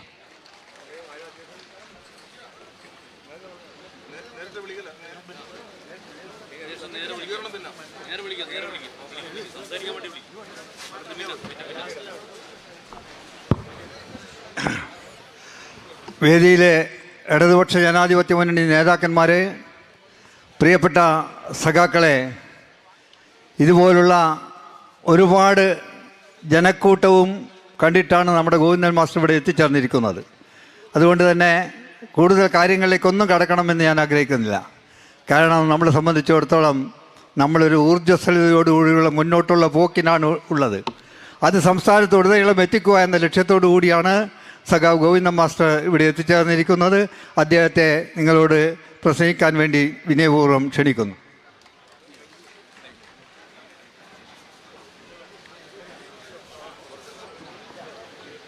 ബഹുമാന്യനായ ഈ പരിപാടിയുടെ അധ്യക്ഷൻ, നമ്മുടെ പ്രിയപ്പെട്ട MLA, ഇവിടെ സന്നിഹിതരായിട്ടുള്ള ഇടതുപക്ഷ ജനാധിപത്യ മുന്നണിയുടെ സംസ്ഥാന ജില്ലാ നേതാക്കളെ, പാട്ടിൻ രാജേട്ടൻ ഉൾപ്പെടെയുള്ള മുമ്പിലിരിക്കുന്ന എൻ്റെ പ്രിയപ്പെട്ട ഗുരുനാഥന്മാരെ, സഖാക്കളെ, സുഹൃത്തുക്കളെ, കഴിഞ്ഞ 1-ാം തീയതി കാസർഗോഡ് ജില്ലയുടെ വടക്കൻ മേഖലയായ കുമ്പള എന്ന ഭാസ്കർ കുമ്പളയുടെ രക്തസാക്ഷിത്വം കൊണ്ട് പുണ്യമായ ആ ഭൂമി, അവിടെ നിന്നാണ് നമുക്കെല്ലാം പ്രിയപ്പെട്ട കേരളത്തിൻ്റെ ആരാധ്യനായ മുഖ്യമന്ത്രിയും സഖാവ് പിണറായി വിജയൻ ഈ ജാഥ ഉദ്ഘാടനം ചെയ്തത്. നിരവധി ജാഥ ഉദ്ഘാടനങ്ങൾ നടന്ന ഒരു പ്രദേശമാണ് മഞ്ചേശ്വരവും അതുപോലെ വടക്കൻ മേഖലയും. ഞങ്ങളുടെ എല്ലാ അനുഭവത്തിൽ 10-25 വർഷക്കാലമായിട്ടുള്ള ഏത് ജാതിയിലും ഞങ്ങളെല്ലാം ഒപ്പമുള്ളത്.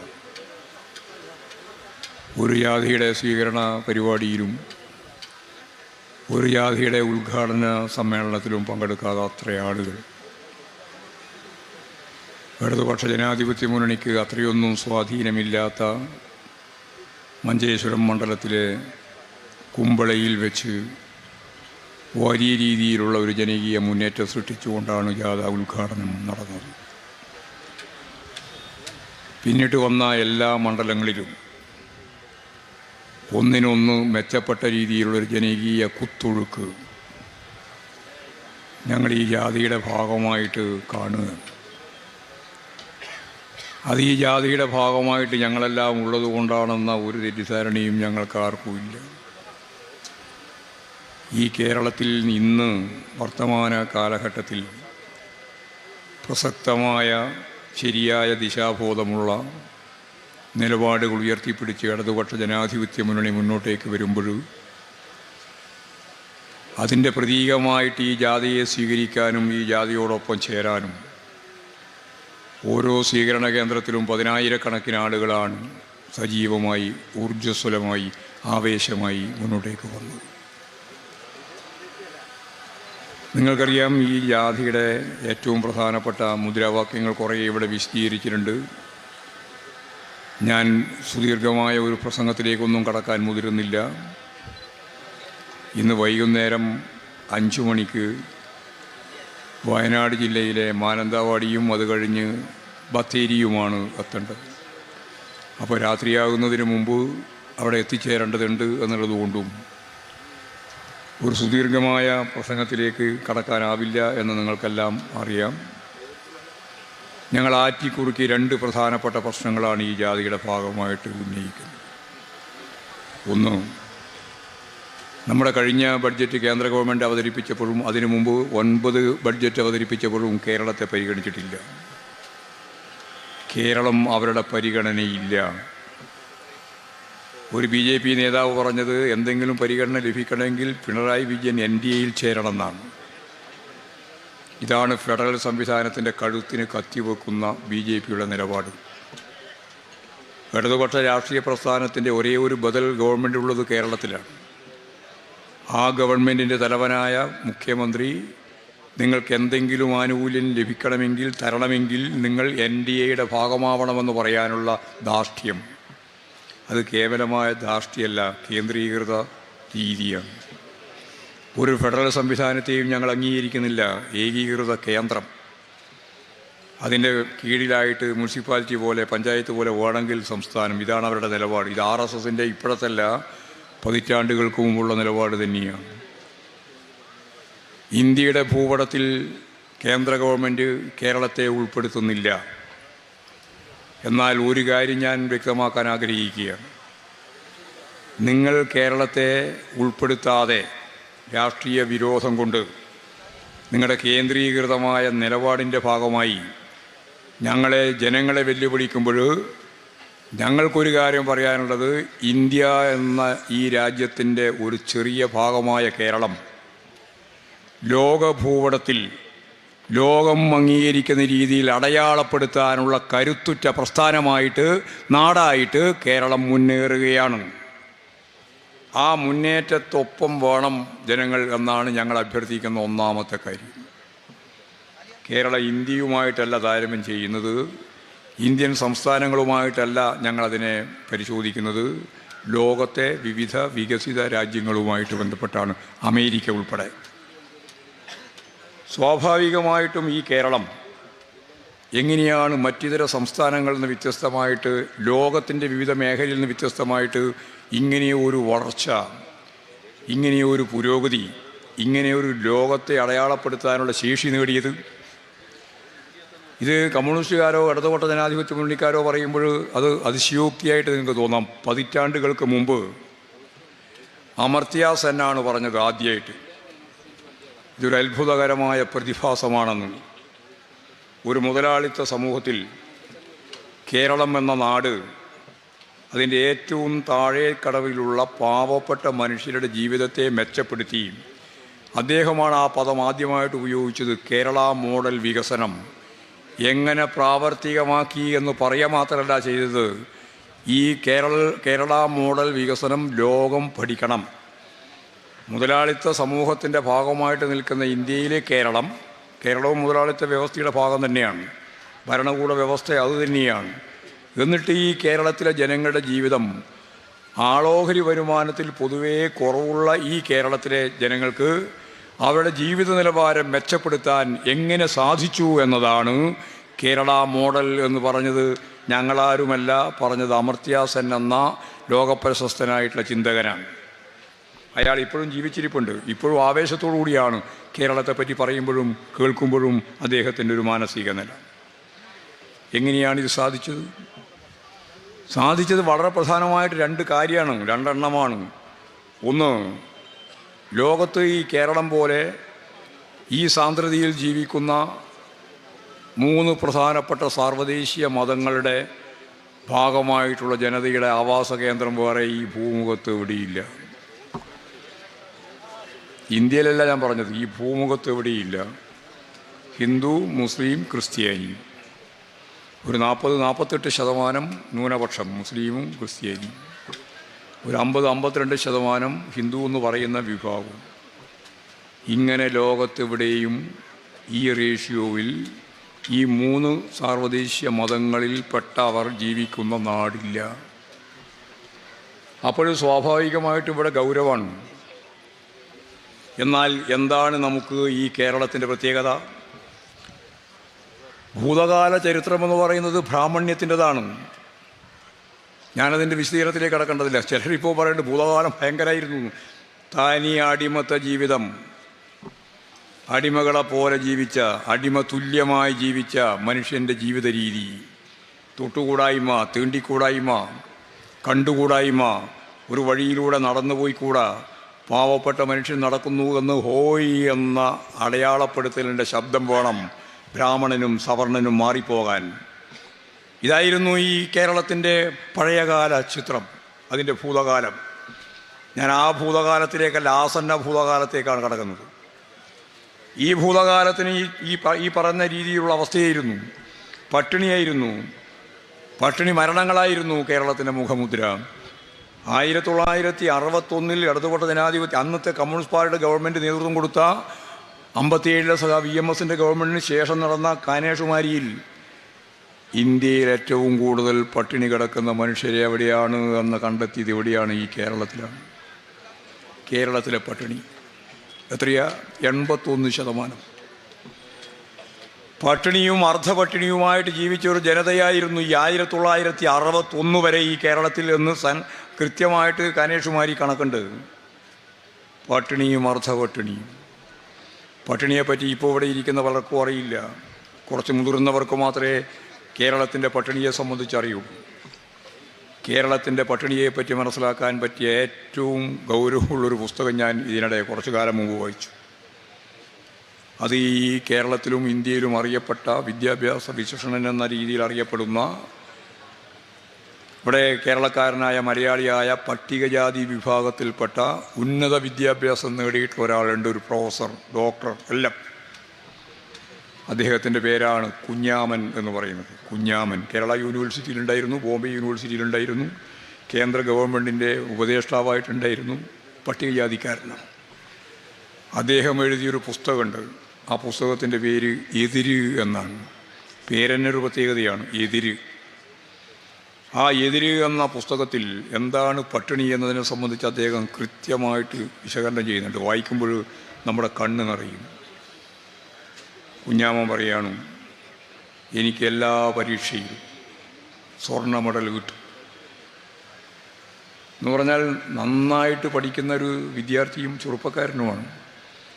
സ്വർണ്ണ മെഡൽ, എം.എൻ. ഗോവിന്ദൻ നായർ ഒരു പ്രാവശ്യം സ്വർണ്ണ മെഡൽ കൊടുത്തതിനെ പറ്റി അദ്ദേഹം പറയുകയാണ്, സ്വർണ്ണ മെഡൽ ഞാൻ വീട്ടിൽ കൊണ്ടുപോയിട്ടില്ല, അവിടെ എവിടെയും കൊണ്ടുപോയി വെക്കാൻ സ്ഥലവുമില്ല, ഷോക്കേസ് ഒന്നുമില്ല.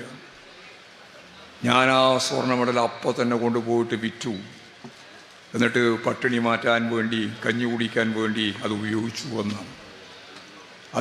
അതിന് ശേഷം അദ്ദേഹം തൻ്റെ മുൻ ജീവിതത്തെപ്പറ്റി പറയുന്നുണ്ട്. പട്ടിണിയെ സംബന്ധിച്ചിടത്തോളം അദ്ദേഹം വിശകലനം ചെയ്യുന്നുണ്ട്. എന്നിട്ട് പറയാണ്, കുറച്ചുകൂടി കുട്ടിയായിരുന്നപ്പോൾ ഞാൻ വിശന്ന് തളരുന്ന ഘട്ടത്തിൽ ഒരു വീട്ടിൽ കയറി അല്പം കഞ്ഞി വേണം എന്നാവശ്യപ്പെട്ടപ്പോൾ അവർ, നല്ല മനസ്സുള്ള ഒരാൾ, എനിക്കൊരു കുഴി കുഴിച്ച് ആ കുഴിയിൽ ഒരു ഇല വെച്ച് ആ ഇലയിലേക്ക് കഞ്ഞി ഇങ്ങനെ വിളമ്പി തന്നു. എനിക്ക് സന്തോഷത്തോടെ കുടിക്കാൻ നോക്കുമ്പോൾ അതേ വീട്ടിലെ ആരോ അവിടെയുള്ള നായയെ കഴിച്ചു. ആ നായ ചാടി വന്നിട്ട് ഞാൻ കുടിച്ചുകൊണ്ടിരിക്കുന്ന ഈ കഞ്ഞിയിൽ അതിൻ്റെ വായ കുത്തി, അതും എൻ്റെ ഒപ്പം തന്നെ കഞ്ഞി കുടിക്കുക, അതിനുവേണ്ടി മത്സരിക്കുക. ഞാനും നായയും മത്സരിച്ച് കഞ്ഞി കുടിച്ച എൻ്റെ ബാല്യം എനിക്ക് ഓർമ്മയുണ്ട് എന്ന് കുഞ്ഞാമൻ എന്ന ഈ കേരളം നൽകിയ ഏറ്റവും പ്രസിദ്ധനായ ഡോക്ടറും പ്രൊഫസറുമായ ആ മനുഷ്യൻ്റെ എതിര് എന്ന പുസ്തകത്തിൽ എഴുതിയിട്ടുണ്ട്.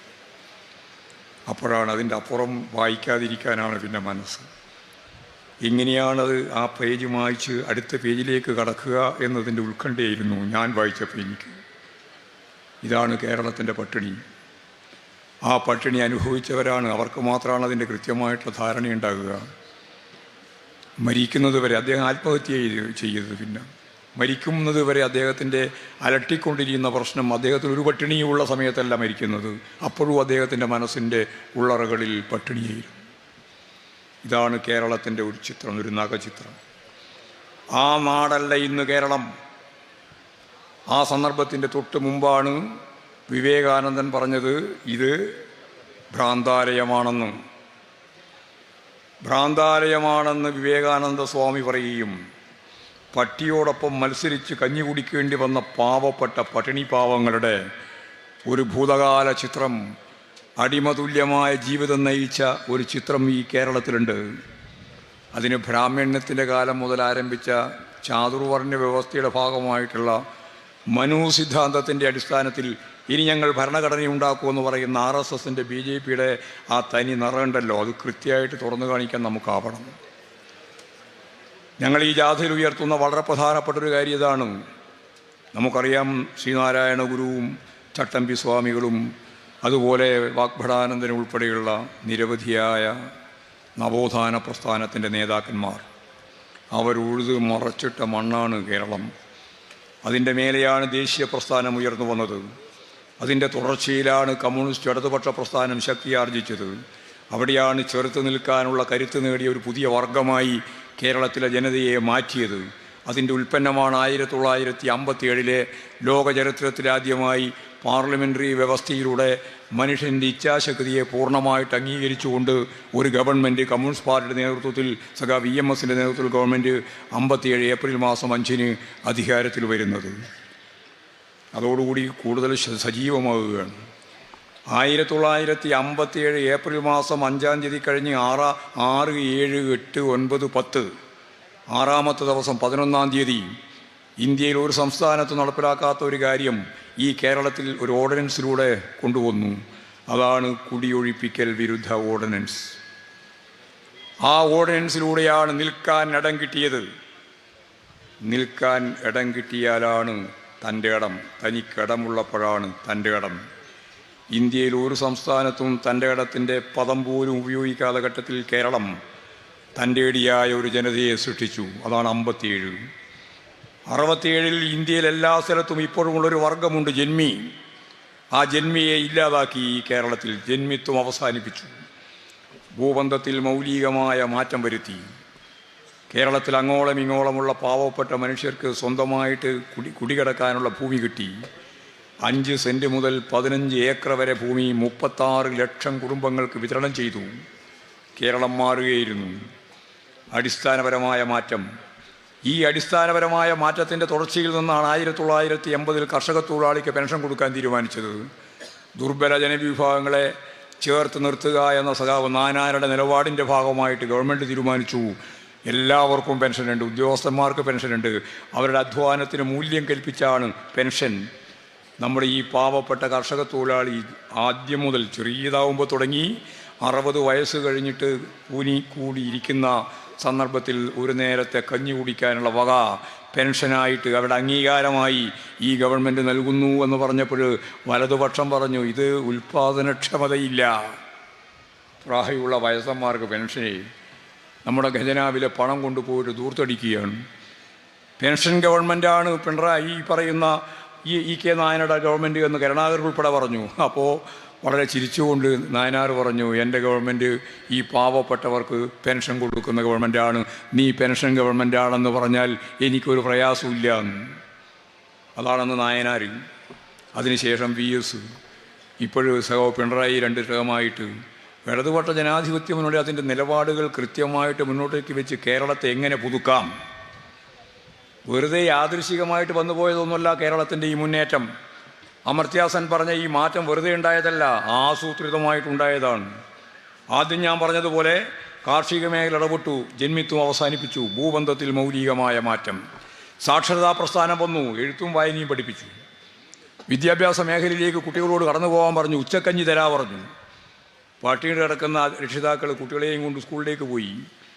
സ്കൂളിൽ പോയിട്ട് കുട്ടികളെ അവിടെ ഇരുത്തി പഠിപ്പിക്കാൻ തുടങ്ങി. ആ തലമുറയുടെ 3ാമത്തെ തലമുറയാണ് ഇന്ന് കേരളത്തിലെ യുവതി യുവാക്കൾ.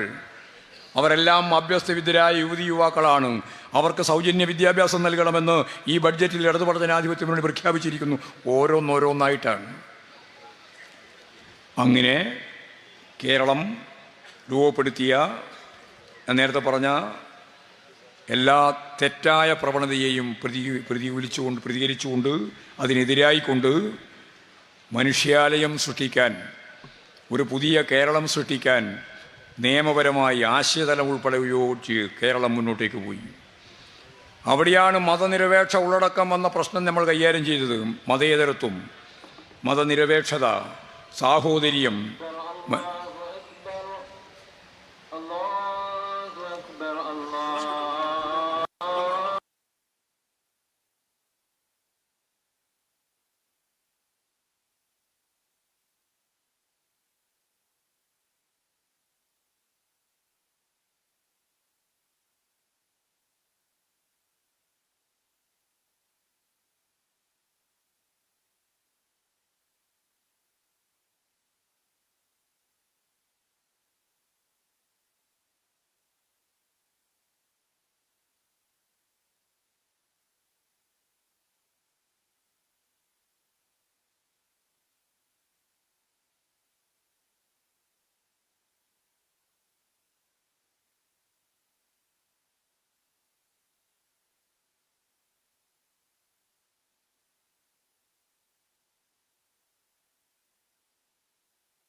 ഇന്നത്തെ തലമുറ ഞാൻ നേരത്തെ പറഞ്ഞതുപോലെ മൂന്നാമത്തെ തലമുറയാണ്. അന്ന് 57 സ്കൂൾ കയറിയിട്ടുള്ള കുട്ടി മുതിർന്നു.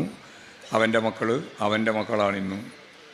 ലോകത്തെവിടെയുമില്ല എല്ലാ വിഭാഗത്തിൽപ്പെട്ട മനുഷ്യരും അഭ്യസ്തവിദ്യരാകുന്ന കേരളം പോലുള്ളൊരു ചിത്രം ഇന്ത്യയിൽ സംസ്ഥാനത്തിലെ ലോകത്തുമില്ല. ബൈജിങ്ങിലുമില്ല, അതുപോലെ തന്നെ ഈ പറയുന്ന കാലിഫോർണിയയിലുമില്ല, ചൈനയിലുമില്ല, അമേരിക്കയിലുമില്ല എന്നർത്ഥം. ഇവിടെയാണ് വാരിക്കോരി എടുക്കാനുള്ള അഭ്യസ്തവിദ്യരായ യുവതിയുവാക്കളെ നമുക്ക് സൃഷ്ടിക്കാനായത്. UP-യിൽ അഭ്യസ്തവിദ്യരുണ്ട്, അവരുടെ പ്രമാണിമാരുടെ മക്കളാണ്. ഒരു പാവപ്പെട്ട മനുഷ്യനും സ്കൂളിലേക്ക് കയറി തുടങ്ങിയിട്ടില്ല. ഇപ്പോഴും 30 കോടിയോളം വരുന്ന ആളുകളുടെ കുടുംബത്തിൽ ഇപ്പോഴും പഠനം തുടങ്ങിയിട്ടില്ല. അവർക്ക് സ്വന്തമായി കയറിക്കിടക്കാനിടയില്ല. ഇതാണ് ഇന്ത്യ. അതിൽ നിന്ന് വ്യത്യസ്തമാണ് കേരളം. ഈ കേരളത്തിൻ്റെ തനിമ ഞാൻ നേരത്തെ പറഞ്ഞ ഏറ്റവും ശ്രദ്ധേയമായ മതനിരപേക്ഷത, മാനവികത, നേരത്തെ ശ്രീനാരായണ ഗുരുവിൻ്റെ എല്ലാം കാര്യം പറഞ്ഞതുപോലെ അവരുയർത്തിക്കൊണ്ടുവന്ന ഒരാശയമാണ്. ഈ ആശയത്തിന് നല്ല സ്വാധീനം നേടിയ ഒരു ജനത ഈ കേരളത്തിൻ്റെ ഭാഗമായിട്ടുണ്ട്. കഴിഞ്ഞ 10 വർഷക്കാലമായിട്ട് ഒരു വർഗീയ കലാപവും കേരളത്തിൽ നടന്നിട്ടില്ല. ഗവൺമെൻറ്റിൻ്റെ കരുതലാണ്. ആ ഗവൺമെൻറ്റിൻ്റെ കരുതലിനൊപ്പം ജനങ്ങളുടെ മനഃശാസ്ത്രപരമായിട്ടുള്ള സമീപനം കൂടിയുണ്ട്. മാനവികതയിൽ വളരെ ശക്തിയായ രീതിയിലുള്ള നിലപാടുകൾ സ്വീകരിക്കുന്ന കേരളീയ ജനത മതസൗഹാർദ്ദത്തിന് വേണ്ടി, മതനിരപേക്ഷതയ്ക്ക് വേണ്ടി വർഗീയതയ്ക്കെതിരായിട്ട് നിൽക്കുകയാണ്. വർഗീയതയ്ക്കെതിരായിട്ട് നിൽക്കുന്ന ഈ ജനതയിൽ ഞങ്ങൾക്ക് നന്നായിട്ടറിയാം ഒരു വലിയ വിഭാഗം വിശ്വാസികളാണ്. വിശ്വാസ സമൂഹത്തെ ചേർത്തുകൊണ്ട് മാത്രമേ വർഗീയതയ്ക്കെതിരായിട്ട് പൊരുതാൻ സാധിക്കുള്ളൂ എന്ന് എല്ലാവർക്കും അറിയുന്ന കാര്യമാണ്. വർഗീയ ശക്തികൾ എങ്ങനെയാണ് അഴിഞ്ഞാട്ടം നടത്തിയത് എന്ന് പാനൂർക്കാരോട് ഞാൻ പറയേണ്ട കാര്യമില്ല. ഇവിടെ ഓരോ സഖാക്കളെയും എങ്ങനെയാണ് കൊന്നു തള്ളിയത്. ഒരു മുഖപരിചയം പോലുമില്ലാത്ത ബാലിനെയും UP ദാമുവിനെയും എങ്ങനെ കൊന്നു. ഒരു സുപ്രഭാതത്തിൽ പ്ലാൻ ചെയ്ത് കേരളത്തിൻ്റെ വിവിധ മേഖലയിൽ നിന്ന് ഗുണ്ടാ സംഘം തലശ്ശേരി താലൂക്കിൻ്റെ വിവിധ മേഖലയിലുള്ള ബീഡി കമ്പനി ആക്രമിക്കാൻ തീരുമാനിച്ചു. ആരോടെങ്കിലും വ്യക്തിപരമായ വിരോധമുള്ളവരാണോ? ഒന്നുമല്ല. ആരെയെങ്കിലും പരിചയമുള്ളവരാണോ? അതുമല്ല. ആക്രമിക്കാൻ വന്നു. അവർ പ്ലാൻ ചെയ്ത് ഒരേ സമയം തന്നെയാണ് അക്രമം എല്ലാ ബീഡി കമ്പനിയിലും. ഏത് ബീഡി കമ്പനിയിൽ ആർക്കെതിരായിട്ട് ബോംബെറിഞ്ഞാലും മരിച്ചാലും അതൊക്കെ ഇടതുപക്ഷക്കാരായിരിക്കുമെന്നുള്ള RSSൻ്റെ ബോധ്യം അടിസ്ഥാനപ്പെടുത്തിയിട്ടാണ് ആ കൊലപാതക ശൃംഖല സൃഷ്ടിക്കാൻ തീരുമാനിച്ചത്. അങ്ങനെയാണ് തടത്തിൽ ബാലൻ ഉൾപ്പെടെയുള്ള ദാമു ഉൾപ്പെടെയുള്ള സഖാക്കളെ കൊന്നത്. എത്ര സഖാക്കൾക്കാണ് പരിക്ക് പറ്റിയത്? പിന്നീട് നമുക്ക് മനസ്സിലായി കൊട്ടിയോടി അങ്ങാടിയുടെ തൊട്ടടുത്ത് ഒരു ചാലിൽ വീണ് കിടക്കുന്ന ഒരു RSകാരൻ്റെ പൂർണ്ണ രൂപം പിന്നീട് പുറത്തു വന്നപ്പോൾ മനസ്സിലായി അയാൾ കണ്ണൂർക്കാരനേ അല്ല, അയാൾ ഈ ജില്ലക്കാരനല്ല, ഗണവേഷധാരിയായിട്ട് കിടക്കുകയാണ്. ആരും അവിടെ എടുത്തുകൊണ്ടുപോകാൻ ഇല്ലാത്ത സാഹചര്യത്തിലാണ് അവിടെ തന്നെ മരിച്ചുപോയി, ചാലിൽ വീണിട്ട്. ഈ സംഭവം നമുക്കറിയുന്നതാണല്ലോ. എത്ര സംഭവങ്ങൾ, എത്ര സഖാക്കളെയാണ് ഇവിടെ കൊലപ്പെടുത്തിയത്. ആ RSSൻ്റെയും അതുപോലെ തന്നെ RSSൻ്റെ അഖിലേന്ത്യാ നേതൃത്വം കണ്ണൂർ ജില്ലയെ ദത്തെടുത്തു. ഇവിടെ CPIM-നെ ഇടതുപക്ഷ ജനാധിപത്യ പ്രസ്ഥാനത്തെ തകർക്കാൻ ഈ ജില്ലയെ ഞങ്ങൾ ദത്തെടുക്കുന്നു എന്ന് പറഞ്ഞിട്ട് അതിൻ്റെ അഖിലേന്ത്യാ നേതാവ് 2 കോടി ഉറുപ്പിക അന്ന് തന്നെ ആ പ്രഖ്യാപിച്ച ദിവസം RSSൻ്റെ കയ്യിലേൽപ്പിച്ചു. ഇവിടെ എന്ത് രാഷ്ട്രീയ കൊലപാതകവും സംഘടിപ്പിക്കാൻ. ഈ പാരമ്പര്യം മനസ്സിലാക്കിയവരെ ഞങ്ങൾ ഈ കേരളത്തിലെ, പ്രത്യേകിച്ച് കണ്ണൂരിൽ തന്നെയുള്ള തലശ്ശേരിയിലെ, അതിൻ്റെ ഭാഗമായിട്ടുള്ള പാനൂരിലെ ഇടതുപക്ഷ പ്രസ്ഥാനത്തെ തകർക്കുന്നതിന് വേണ്ടി, അതിൻ്റെ ഓരോ പ്രവർത്തകരെയും കൊന്നു തള്ളുന്നതിന് വേണ്ടി RSS അഖിലേന്ത്യാടിസ്ഥാനത്തിൽ തീരുമാനിച്ച് ഭീതി വിതച്ച് ഇവിടെ കമ്മ്യൂണിസ്റ്റുകാരെ ഇല്ലാതാക്കാൻ വേണ്ടി നടത്തിയ ശ്രമത്തെ പ്രതിരോധിച്ച് അതിൽ നിന്ന് ഉജ്ജ്വലമായ പോരാട്ട വീര്യത്തോടെ ഉയർന്നു വന്ന കമ്മ്യൂണിസ്റ്റ് പ്രസ്ഥാനത്തിൻ്റെ കേന്ദ്രഭൂമിയാണ് കൂത്തുപറമ്പും പാനൂരും ഉൾപ്പെടെയുള്ള ഈ ഭൂമി എന്ന കാര്യം ഞാൻ പ്രത്യേകിച്ച് പറയാതെ നിങ്ങൾക്കറിവുള്ള കാര്യമാണ്. അതാണ് നമ്മുടെ നാട്. ഇവിടെ നിന്നിട്ട് വലിയ പ്രചാരവേല RSSും CPM-ഉം തമ്മിലാണ് ഡീല്. വ്യാപകമായ പ്രചാരവേല നടത്തിയല്ലോ. ആ പ്രചാരവേല നടത്തിയവർ വർഗീയവാദികളാണ്. തെളിനീരൊഴുകുന്ന ഒരു നാടാണ്. 44 നദികൾ ഈ കേരളത്തിൻ്റെ പ്രത്യേകതയാണ്. ആ 44 തെളിനീരൊഴുകുന്ന നദികളിലും കേരളത്തിലാകെയും വിഷം ചീറ്റുകയാണ്, വിഷം കലർത്തുകയാണ് വർഗീയവാദികൾ.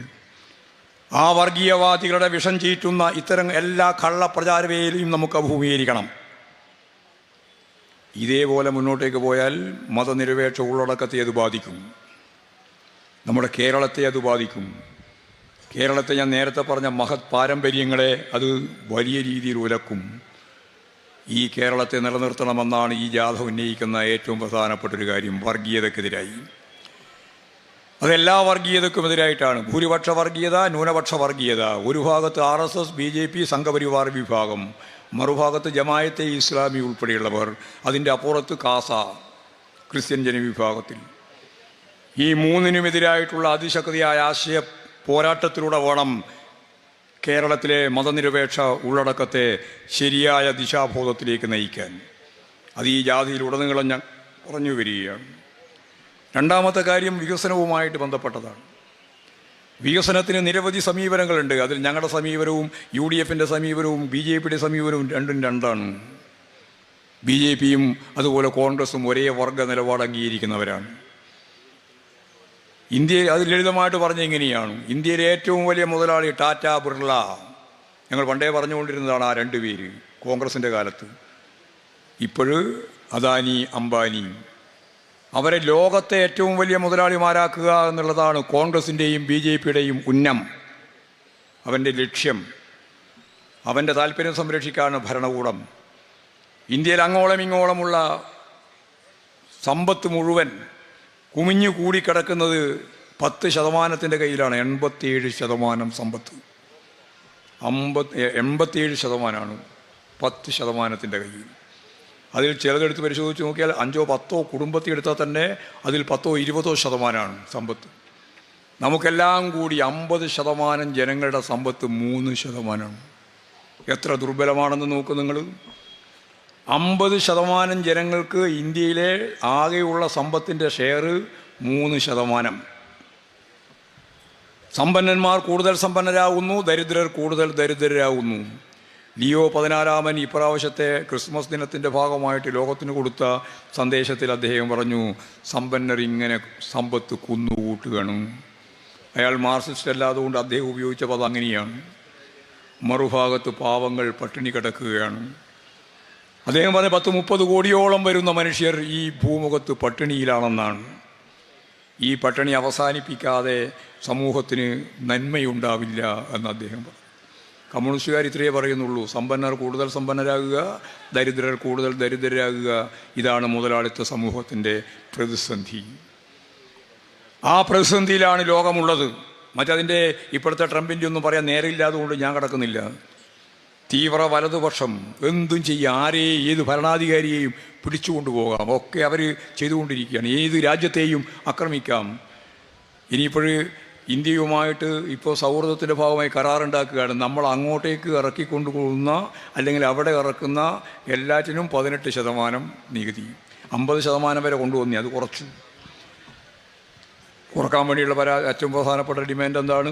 റഷ്യയിൽ നിന്ന് എണ്ണ വാങ്ങരുത്. വില കുറഞ്ഞ എണ്ണ റഷ്യയിൽ നിന്ന് വാങ്ങരുത്. വില കൂടിയ എണ്ണ അമേരിക്കയിൽ നിന്ന് വാങ്ങണം. സമ്മതിച്ചു കൊടുത്തിരിക്കുകയാണ്. ഒരേ വർഗ നിലപാടാണ്, ഞാൻ വെറുതെ പറഞ്ഞതല്ല. എന്നിട്ട് പറഞ്ഞു, അമേരിക്കയിൽ നിന്നുള്ള സാധനങ്ങൾ ഇങ്ങോട്ട് കേരളത്തിലേക്ക്, ഇന്ത്യയിലേക്ക് കൊണ്ടുവരാം. അതിന് തീരുവയില്ല. 0%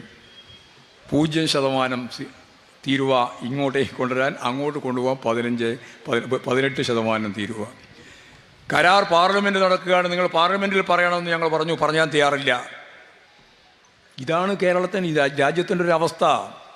അപ്പോൾ ഇന്ത്യയിലെ കുത്തക മുതലാളിമാർക്ക് വേണ്ടി, ഭൂപ്രഭുക്കൾക്ക് വേണ്ടി, സാമ്രാജ്യത്വ സാമ്പത്തിക ഫിനാൻസ് മൂലധനത്തിന് വേണ്ടി ഭരണം നടത്തുന്ന വലതുപക്ഷം, ആ വലതുപക്ഷത്തിൻ്റെ വികസന നിലപാട് ഞാൻ ഈ പറഞ്ഞവർക്ക് വേണ്ടിയാണ്. ഈ 3 വിഭാഗത്തിന് വേണ്ടി. ഞങ്ങൾ ഇടതുപക്ഷം എന്ന് പറയുന്നത് വെറുതെ പറയുന്നില്ല. VD സതീശൻ പറയുന്ന പോലെ ഞങ്ങളും ഇടതുപക്ഷമാണ് എന്ന് VD സതീശൻ പറയുകയാണ്. എങ്ങനെ നിങ്ങൾ ഇടതുപക്ഷമാവും? ഞങ്ങൾ ഇടതുപക്ഷമാവുന്നത് എന്തുകൊണ്ടാണ്? 1957 ഈ ഇടതുപക്ഷ പ്രസ്ഥാനം രൂപം കൊണ്ട് പ്രവർത്തനം ആരംഭിച്ച ആ ഘട്ടം മുതൽ ദുർബല ജനവിഭാഗങ്ങൾ ഉൾപ്പെടെയുള്ള പാവപ്പെട്ട മനുഷ്യന്, അധ്വാനിക്കുന്ന മനുഷ്യന്, അവൻ്റെ മോചനത്തിന്, അവൻ്റെ സ്വാതന്ത്ര്യം, അവൻ്റെ ജീവിതം മെച്ചപ്പെടുത്താൻ വേണ്ടിയുള്ള ഇടപെടൽ, അതാണ് അന്നേ തുടങ്ങിയത്. 57 ഗവൺമെൻറ് മുതൽ തുടങ്ങി, ഇപ്പോഴും തുടരുകയാണ്. അതുകൊണ്ടാണ് അതിദാരിദ്ര്യം അവസാനിപ്പിക്കാൻ നമുക്കായത്. ലോകത്ത് ചൈന കഴിഞ്ഞാൽ അതിദാരിദ്ര്യം അവസാനിപ്പിച്ച ഒരേ ഒരു നാട് കേരളം ലോകത്തിൻ്റെ മുമ്പിൽ അടയാളപ്പെടുത്തി. ഇനി ദാരിദ്ര്യമില്ലാത്ത നാടായിട്ട് കേരളത്തെ മാറ്റാനാണ് ശ്രമം. ദാരിദ്ര്യം അവസാനിപ്പിക്കും. ഇവിടെ കയറിക്കിടക്കാൻ ഇടമില്ലാതെ പാവപ്പെട്ട മനുഷ്യന് 5 ലക്ഷം ആളുകൾക്ക് വീട് നൽകിക്കഴിഞ്ഞു. ഈ ഫെബ്രുവരി മാസം അവസാനമാകുമ്പോഴേക്ക് 5 ലക്ഷത്തിൻ്റെ നമ്പർ പൂർത്തിയാവും. അന്ന് ഞങ്ങൾ തീരുമാനിച്ചിട്ടുണ്ട്, ഈ 5 ലക്ഷം പൂർത്തിയാവുന്ന ദിവസം ഈ 5 ലക്ഷം വീട്ടിലേക്കും കേക്കുമായിട്ട് ചുറ്റുവട്ടമുള്ള ആളുകൾ പോകണം. അവരുടെ ആഹ്ലാദത്തിൽ പങ്കുചേരണം. ഇങ്ങനെ ഒരു പങ്കുചേരൽ നവംബർ 1-ാം തീയതിയാണ് നടത്തിയത്. പായസം, എല്ലാ വാർഡുകളിലും പായസം കൊടുത്ത അനുഭവം കേരളത്തിൻ്റെ ഭാഗമായിട്ടുണ്ട്. അതൊരു പുതു യുഗപ്പിറവി തന്നെയായിരുന്നു. ഇനി 5 ലക്ഷം ആളുകൾക്ക് ഇതുപോലെ വീട് തയ്യാറായി കൊടുത്ത ഒരു ഗവൺമെൻറ്റും ഈ ഭൂമുഖത്ത് പറയില്ല കേട്ടോ, സോഷ്യലിസ്റ്റ് രാജ്യങ്ങൾ ഒഴിച്ചാൽ. നമുക്ക് നമ്മളെപ്പറ്റി കൃത്യമായിട്ട് ധാരണ പോകണമല്ലോ. കേരളത്തെ ഇവിടെ പട്ടിണി അവസാനിപ്പിച്ചു. വസ്ത്രം ധരിക്കാനുള്ള പ്രയാസം ഇവിടെ ഇല്ല. എല്ലാവർക്കും മിക്കവാറും വീടായി. ഇനി വേണ്ടവർക്ക് വീട് കൊടുക്കുകയും ചെയ്യും. വിദ്യാഭ്യാസ മേഖലയിൽ ലോകോത്തരമായ രീതിയിൽ നമ്മൾ മുന്നേറി. അതുപോലെ തന്നെ ആരോഗ്യ സംരക്ഷണത്തിൽ അമേരിക്കയിലെ ശിശുമരണ നിരക്കിനേക്കാൾ കുറഞ്ഞ നിരക്കാണ് കേരളത്തിൽ. അവിടെ 5.6 ഇവിടെ 5. അമേരിക്കയെക്കാളും മുന്നിലാണ് നമ്മളുള്ളത്. മരണനിരക്ക് കുറവാണ് കേരളത്തിൽ. ഇന്ത്യയിലെ വിവിധ സംസ്ഥാനങ്ങളുമായിട്ടൊന്നും താരതമ്യം ചെയ്യാൻ സാധിക്കില്ല. ലോകത്തിൻ്റെ മുമ്പിലാണ് നമ്മൾ താരതമ്യം. വയസ്സ് നമുക്കറിയാലോ, ആയുസിൻ്റെ കാര്യത്തിൽ ഏതെങ്കിലും ഇന്ത്യൻ സംസ്ഥാനത്തോട് തടപിടിക്കാൻ നമുക്ക് സാധിക്കുമോ? ലോകത്തോടാണ് നമ്മൾ കടപിടിക്കുന്നത്. ഈ കേരളത്തിൽ ജീവിക്കുന്നു എന്നുള്ള ഒറ്റ കാരണം കൊണ്ട് ഇന്ത്യൻ സംസ്ഥാനങ്ങളിൽ നിന്ന് 10 കൊല്ലത്തെ ബോണസ് നേടുന്നവരാണ് കേരളം. 10 കൊല്ലത്തെ ബോണസ് ആയുസിൽ എന്ന് പറഞ്ഞാൽ അവിടെ 60 70 ഇവിടെ 80 85 നല്ല ആയുസ്സാണ്. വെറുതെ ഉണ്ടായതല്ല. ഈ പറയുന്ന രീതിയിൽ തന്നെ ഞാൻ പറഞ്ഞ ആരോഗ്യ മേഖലയിൽ ഇടപെട്ട ഇടതുപക്ഷത്തിൻ്റെ നിലപാടിൻ്റെ ഫലമായിട്ടാണ് 57 മുതൽ ഇങ്ങനെ ഓരോ മേഖലയിലും. അതൊന്നും പറഞ്ഞ് പൂർത്തിയാക്കാൻ സമയമില്ല എന്നുള്ളതുകൊണ്ട് ഞാൻ അതിലേക്ക് കൂടുതൽ വിശദീകരിക്കുന്നില്ല. വളരെ വ്യക്തമായിട്ടൊരു കാര്യം ഞാൻ പറഞ്ഞു നോക്കുകയാണ്. ഈ തലങ്ങളിലെല്ലാം നമുക്ക് വലിയ മുന്നേറ്റം ഉണ്ടായിട്ടുണ്ട്. പട്ടിണി അവസാനിപ്പിച്ചിട്ടുണ്ട്. ദാരിദ്ര്യം അവസാനിപ്പിക്കാൻ പോവുകയാണ്. ഇനിയിപ്പോഴും നമുക്ക് വിദ്യാഭ്യാസ മേഖലയിൽ വലിയ മാറ്റം, അത് കയറിക്കിടക്കാൻ അടച്ചുറപ്പുള്ള വീട്, അതുപോലെ തൊഴിലില്ലായ്മ പരിഹരിക്കാനുള്ള ഫലപ്രദമായ ഇടപെടൽ നമ്മൾ നടത്തി. 3.5 ലക്ഷം സംരംഭകരെ നമ്മൾ രജിസ്റ്റർ ചെയ്തു. 3.5 ലക്ഷം. 3.5 ലക്ഷം എന്ന് പറഞ്ഞാൽ 2 ആക്കെങ്കിലും കണക്കാക്കിയാൽ 7 ലക്ഷം ആൾക്ക് വരുമാനമായി, ജീവിതമായി. അതിനു പുറമെ ലക്ഷക്കണക്കിന് ആളുകൾക്ക് ഈ കേരളത്തിൽ തൊഴിൽ കിട്ടി. വിവിധ മേഖലയിൽ തൊഴിൽ സംരംഭങ്ങൾ വന്നു. ഇതിനു പുറമേയുള്ള വലിയ കമ്പനികൾ രൂപപ്പെട്ടു വന്നു. ഇപ്പോഴിതിനിടെ ദാവോസിൽ നിന്ന് വരുമ്പോൾ രാജീവ്, നമ്മുടെ വ്യവസായ വകുപ്പ് മന്ത്രി പറഞ്ഞത് 1.18 ലക്ഷം കോടി ഇൻവെസ്റ്റ്മെൻറ്റ് വരാൻ പോവുകയാണ്. വിവിധ കമ്പനികൾ പേര് പറഞ്ഞു. ഇന്ന കമ്പനികൾ. ആയിരക്കണക്കിന് ലക്ഷക്കണക്കിന് ആളുകൾക്ക് നമുക്ക് തൊഴിൽ കിട്ടും. അതേപോലെ തന്നെ നമ്മുടെ സ്റ്റാർട്ടപ്പ് മിഷൻ്റെ ഭാഗമായിട്ട് മുമ്പ് 600 ഉണ്ടായിട്ടുള്ളൂ ആകെ സ്റ്റാർട്ടപ്പ്. ഇപ്പോൾ 8000 സ്റ്റാർട്ടപ്പ് മിഷനുകളായി. 15,000 എന്നാണ് സ്റ്റാർട്ടപ്പ് മിഷന് കൊടുത്ത ഗവൺമെൻറ്റിൻ്റെ കോട്ട. 15,000 എത്രയെത്ര ലോകോത്തരമായ ആശയങ്ങളാണ് നമ്മുടെ കേരളത്തിലെ ചെറുപ്പക്കാർ രൂപപ്പെടുത്തിയത്. കുറ്റിപ്പുറത്തെ 4 കുട്ടികൾ ചെറുപ്പക്കാർ ഉണ്ടാക്കിയ ആശയം ഇന്ന് ലോകത്ത് തന്നെ ശ്രദ്ധിക്കപ്പെടുകയാണ്. അതെന്താ? മാൻഹോളിൽ വീണവരെ രക്ഷപ്പെടുത്താൻ വേണ്ടിയിട്ട് കയറിപ്പോയ നമ്മുടെ കോഴിക്കോടെ ഒരു ചെറുപ്പക്കാരൻ, ഓട്ടോറിക്ഷ ഡ്രൈവർ, അതിൽ കുടുങ്ങി മരിച്ചുപോയി. ആ കുട്ടികളെ വല്ലാത്ത രീതിയിൽ അത് വേദനിപ്പിച്ചു. അവരന്നേ ആലോചിച്ചു, ഇനി എന്താ വഴി? മനുഷ്യനിങ്ങനെ ഇറങ്ങുന്നതിന് പകരം ഈ മാൻഹോളിലേക്ക് ഇറങ്ങി അതിൻ്റെ ശ്വാസം മുട്ടി മരിച്ചു പോകുന്ന ഒരുപാട് സംഭവങ്ങളുടെ കൂട്ടത്തിൽ ഒരാളെ വീണപ്പോൾ അതിനെ രക്ഷപ്പെടുത്താൻ വേണ്ടി പുറപ്പെട്ട ഓട്ടോറിക്ഷ ഡ്രൈവർ, അദ്ദേഹം മരിച്ചപ്പോൾ ഈ കുട്ടികൾക്ക് നല്ല വേദനയായി. അവർ 4 ആളും കൂടി ചേർന്ന് ഒരു പ്രത്യേക രീതിയിലുള്ള റോബോട്ട് ഉണ്ടാക്കാൻ വേണ്ടി തീരുമാനിച്ചു. അവരുണ്ടാക്കി. കുറേ കാലത്തെ പരിശീലനം. സ്റ്റാർട്ടപ്പ് മിഷൻ്റെ മുമ്പിലേക്ക് പോയി. അവർ പറഞ്ഞു, ഞങ്ങൾ ഉണ്ടാക്കിയിട്ടുണ്ട്, ഇനി മനുഷ്യൻ ഇറങ്ങണ്ട, ഇതിറങ്ങിക്കോളും. റോബോട്ടിക് സംവിധാനത്തിൻ്റെ ഭാഗമായിട്ട് ഇറങ്ങും. അതിൻ്റെ പാറ്റേൺ അവരെടുത്തു. ഇപ്പോഴും ലോകത്തെ ഏറ്റവും ശ്രദ്ധിക്കപ്പെടുന്ന വ്യാവസായിക സംരംഭത്തിൻ്റെ 4 യുവാക്കളുടെ പട്ടികയിൽ ഈ 4 കുട്ടികളും, കുറ്റിപ്പുറത്തുള്ള 4 കുട്ടികളും ഉൾപ്പെട്ടിരിക്കുകയാണ്. 4 ആൾ.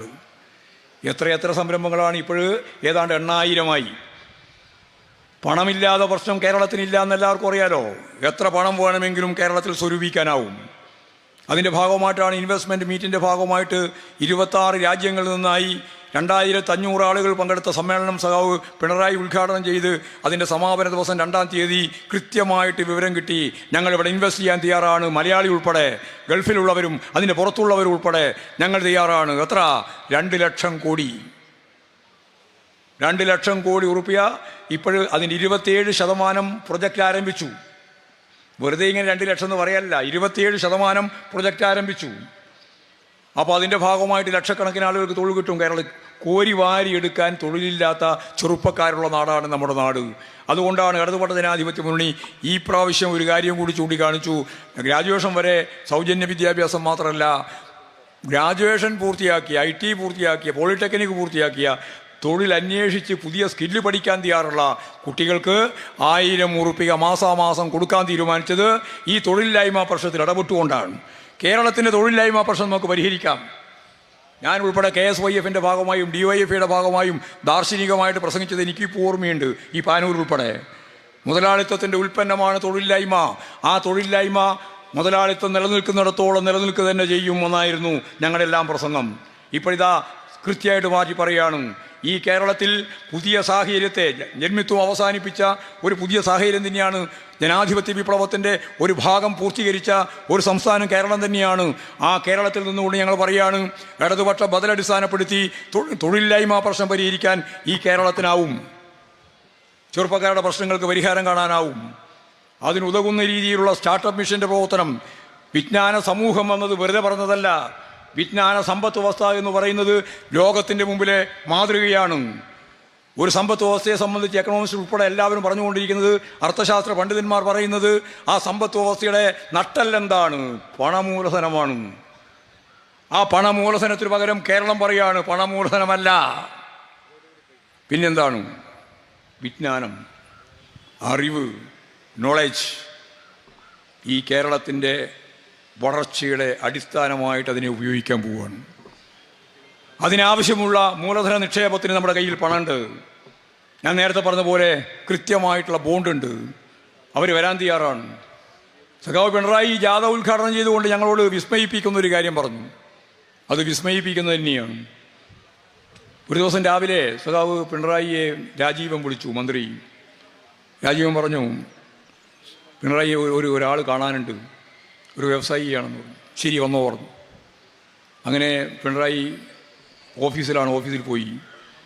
രാജീവ് കൊണ്ട് ഒപ്പം പരിചയപ്പെടുത്തി. അപ്പോൾ അദ്ദേഹം മലയാളിയുമല്ല, ഇന്ത്യക്കാരനുമല്ല, വിദേശിയാണ്. ആ വിദേശിയായ മനുഷ്യൻ പരിചയപ്പെട്ട് അവസാനം പറഞ്ഞു, ഞാനിവിടെ ഒരു ഇൻവെസ്റ്റ്മെൻറ്റ് നടത്താൻ ഉദ്ദേശിക്കുകയാണ് എന്ന് പറഞ്ഞാൽ മൂലധന നിക്ഷേപം നടത്താൻ ഉദ്ദേശിക്കുന്നു. വളരെ സന്തോഷം പിണറായി. എന്നിട്ട് ചോദിച്ചു, നിങ്ങളിപ്പോൾ ഈ ഇന്ത്യക്കാരനല്ല, മലയാളിയുമല്ല, ലോകത്തിൻ്റെ വിവിധ മേഖലയിൽ നിങ്ങൾക്കറിയാം, എന്നാൽ നിങ്ങൾ എന്തുകൊണ്ടാണ് കേരളത്തെ നിങ്ങളുടെ ഇൻവെസ്റ്റ്മെൻറ്റിൻ്റെ കേന്ദ്രമായി കണ്ടത് എന്ന്. അപ്പോൾ അദ്ദേഹം പറയുകയാണ്, ലോകത്തിൻ്റെ പല ഭാഗത്ത് യുദ്ധങ്ങളും പ്രശ്നങ്ങളും സംഘർഷവുമാണ്. സംഘർഷമില്ലാതെ സമാധാനപരമായിട്ട് വ്യവസായം നടത്താൻ കഴിയുന്ന ലോകത്തിലെ ഏറ്റവും പ്രധാനപ്പെട്ട കേന്ദ്രങ്ങളിൽ ഒന്നായിട്ട് ഞങ്ങളുടെ സർവേയിൽ മനസ്സിലായത് ഈ കേരളമാണ് എന്നുള്ളത് കൊണ്ടാണ് ഞങ്ങൾ ഇൻവെസ്റ്റ്മെൻറ്റിന് കേരളത്തിലേക്ക് വരുന്നത് എന്നാണ്. നിങ്ങൾ ആലോചിച്ച് നോക്കിയാട്ടെ, കേരളത്തിൻ്റെ ഒരു മഹിമ, കേരളത്തിൻ്റെ ഒരു അവസ്ഥ. അവസാനം ചോദിച്ചു, നിങ്ങൾ എത്രയാണ് മുതൽ മുടക്കാൻ ഇൻവെസ്റ്റ് ചെയ്യാൻ ഉദ്ദേശിക്കുന്നത്? അപ്പോഴാണ് പിണറായി ഞെട്ടിപ്പോയത്. പിണറായി ആദ്യം വിചാരിച്ചൊരു 3000, 4000, 5000 കോടിയായിരിക്കും എന്നാണ്. അപ്പോഴാണ് ആ മനുഷ്യൻ പറയുന്നത്, ഞങ്ങളുടെ പ്രോജക്റ്റ് 3 ലക്ഷം കോടിയാണെന്ന്. അതാ കേരളം. അതാണ് ഞാൻ നേരത്തെ പറഞ്ഞ് അടയാളപ്പെടുത്താൻ പോകുന്നു ലോകത്തിൻ്റെ മുമ്പിൽ. തൊഴിലില്ലായ്മ ഉൾപ്പെടെയുള്ള പ്രശ്നങ്ങൾക്ക് പരിഹാരം കാണാൻ സാധിക്കുന്ന ഒരു പുതിയ പശ്ചാത്തലം. അവർക്ക് വേണ്ടത് നല്ലതുപോലെ വിവരമുള്ള പുതിയ തലമുറയെയാണ്. അത് വാരിക്കോരിയെടുക്കാൻ കേരളത്തെ പോലെ ലോകത്ത് എവിടെയില്ല എന്ന് ഞാൻ നേരത്തെ പറഞ്ഞല്ലോ. ഇങ്ങനെ ഒരു വിജ്ഞാന സമൂഹം, ഒരു വിജ്ഞാന സമ്പദ് വ്യവസ്ഥ, തൊഴിലില്ലായ്മ ഉൾപ്പെടെയുള്ള മുഴുവൻ പ്രശ്നങ്ങൾക്കും പരിഹാരം കാണാൻ കഴിയുന്ന പുതിയ സാഹചര്യം, നേരത്തെ പറഞ്ഞ മൗലികമായ പ്രശ്നങ്ങൾക്കെല്ലാം പരിഹാരം കണ്ട ഒരു ചിത്രം, വിദ്യാഭ്യാസ മേഖലയിൽ, ആരോഗ്യ മേഖലയിൽ ലോകോത്തരമായ നമ്മുടെ വളർച്ച, ഇതിനൊരു തുടർച്ച വേണം എന്നാണ് ഞങ്ങൾ പറയുന്നത്. വികസനം എന്ന് പറയുന്നത് ഞങ്ങളെ സംബന്ധിച്ചിടത്തോളം ഈ പാവപ്പെട്ട ജനങ്ങളുടെ ജീവിതത്തിൻ്റെ മെച്ചപ്പെടലാണ്. അല്ലാതെ ടാറ്റ, ബിർള, ഈ പറഞ്ഞ അദാനി, അംബാനിയുടെ ലോകോത്തര വളർച്ചയല്ല. അത് നിങ്ങളുടെ വലതുപക്ഷത്തിൻ്റെ നിലപാടാണ്, ഇത് ഇടതുപക്ഷത്തിൻ്റെ സമീപനമാണ്. ബദൽ, ഈ ബദൽ വെച്ചുകൊണ്ട് നമുക്ക് മുന്നോട്ടേക്ക് പോകാനാവണം. ഈ ബദൽ വെച്ചുകൊണ്ട് നമുക്ക് കേരളത്തിൽ വീണ്ടും അധികാരത്തിൽ വരാൻ സാധിക്കണം. അധികാരത്തിൽ വരുന്നത് MLA ആവാൻ, മന്ത്രിയാവാൻ, മുഖ്യമന്ത്രിയാവാനല്ല, ഈ കേരളത്തിൻ്റെ ഈ വളർച്ചയുടെ തുടർച്ചയ്ക്ക് വേണ്ടിയിട്ടാണ്. അതില്ലെങ്കിൽ എന്താണ് 2016 മുമ്പുള്ള ചിത്രമെന്ന് ഞാൻ വിശദീകരിക്കാൻ സമയമില്ല. ഞാൻ പറയാണ്ട് തന്നെ നിങ്ങൾക്കറിയാം എന്തൊക്കെയായിരുന്നു കെടുകാര്യസ്ഥിതിയും അഴിമതിയും. ഒരു കാര്യവും നടപ്പിലാക്കാനാവില്ല. നാഷണൽ ഹൈവേ വേണ്ട, ഗയൽ പദ്ധതി വേണ്ട, കുടംകുളത്തുള്ള വൈദ്യുതി വേണ്ട, ഒരു വികസന പ്രവർത്തനവും വേണ്ട, ഒരു ഇഞ്ച് ഭൂമി ഏറ്റെടുക്കാൻ ഞങ്ങൾക്കാവില്ല. പച്ചയായിട്ട് പറഞ്ഞു പോയതാണ് ഈ പറയുന്ന ഗവൺമെൻറ്, പ്രത്യേകിച്ച് ഉമ്മൻചാണ്ടിയുടെ ഗവൺമെൻറ്. അതിലേക്ക് തിരിച്ചു കൊണ്ടുപോകുന്നതാണ് ഇപ്പോൾ വി.ഡി. സതീശൻ ജാഥ നടത്തി പറയാൻ പോകുന്നത്. എവിടെയാണ് നിങ്ങൾ എത്തിക്കാൻ പോകുന്നത്? നാഷണൽ ഹൈവേ വേണ്ട എന്ന് പറഞ്ഞ് നിങ്ങൾക്ക് നാഷണൽ ഹൈവേ ഒഴിവാക്കാനാവുമോ? ഭൂമി ഏറ്റെടുത്തുകൊണ്ട് ഞങ്ങൾക്ക് ഒരു പരിപാടി നടത്താൻ പറ്റില്ല എന്ന് പറഞ്ഞാൽ നിങ്ങൾക്ക് ഏതെങ്കിലും പരിപാടി കേരളത്തിൽ നിന്ന് ഒഴിവാക്കാനാവുമോ? കേരളം വികസിച്ചുകൊണ്ടിരിക്കുകയാണ്, വികസനത്തിൻ്റെ പാതയിലാണ്. അതിനെല്ലാം എതിരായ നിലപാട് സ്വീകരിക്കുന്നവരാണ് നിങ്ങൾ. ഒരു വികസന പ്രവർത്തനവും നടത്താൻ പറ്റില്ല എന്ന നിലപാടാണ് നിങ്ങളുടെ നിലപാട്. അതിനെല്ലാം എതിരായി കേരളത്തിലെ ജനങ്ങൾ ഒറ്റക്കെട്ടായി ഇടതുപക്ഷ ജനാധിപത്യ മുന്നണിയെ വീണ്ടും അധികാരത്തിലേക്ക് കൊണ്ടുവരുമെന്നുള്ള വികാര പ്രകടനമാണ് ഈ ജാഥയ്ക്ക് നൽകുന്ന സ്വീകരണത്തിൻ്റെ ഉള്ളടക്കം എന്ന് നന്നായിട്ട് ഞങ്ങൾ മനസ്സിലാക്കിയിട്ടുണ്ട്. ഇനി ആ രീതിയിലുള്ള വമ്പിച്ച രീതിയിലുള്ള കുതിപ്പ് നടത്താൻ നമുക്കാവണം. അതിന് നിങ്ങളുടെയെല്ലാം പരിപൂർണമായ പിന്തുണയുണ്ടാവണം എന്ന് മാത്രം ചൂണ്ടിക്കാണിച്ചുകൊണ്ട് നിങ്ങളെല്ലാം തന്നെ ജാഥാംഗങ്ങൾക്ക് വേണ്ടിയും അതുപോലെ തന്നെ എല്ലാവർക്കും വേണ്ടി ഇടതുപക്ഷ ജനാധിപത്യ മുന്നണിക്ക് വേണ്ടി അഭിവാദ്യം ചെയ്തുകൊണ്ട് നിങ്ങളോടെല്ലാമുള്ള നന്ദി അറിയിച്ചുകൊണ്ട് ഞാൻ എൻ്റെ വാക്കുകൾ ഉപസംഹരിക്കുക.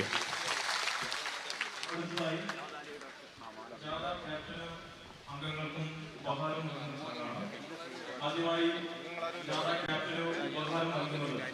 കൂത്തുപറമ്പ് നിയോജകമണ്ഡലം MLA ശ്രീ KP മോഹനാണ്. മണ്ഡലത്തിന്റെ പേരിലുള്ള ഉപഹാരം നൽകുന്നതായി MLA-യും ഏറ്റുവാങ്ങുന്നതിനു വേണ്ടി ജാഥ ക്യാപ്റ്റൻ ശ്രീ MP ഗോവിന്ദൻ മാസ്റ്ററെയും സ്നേഹപൂർവ്വം ക്ഷണിക്കുകയാണ്.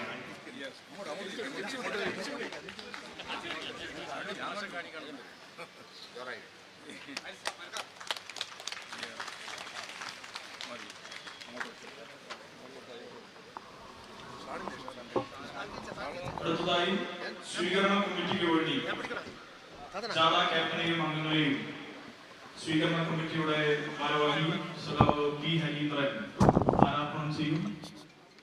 ഹാരാർപ്പണം ചെയ്യുന്നതിന് വേണ്ടി സഖാവ് P. ഹരീന്ദ്രനെയും അത് ഏറ്റുവാങ്ങുന്നതിന് വേണ്ടി സഖാവ് MP ഗോവിന്ദൻ മാസ്റ്ററെയും സ്നേഹപൂർവ്വം ക്ഷണിക്കുകയാണ്.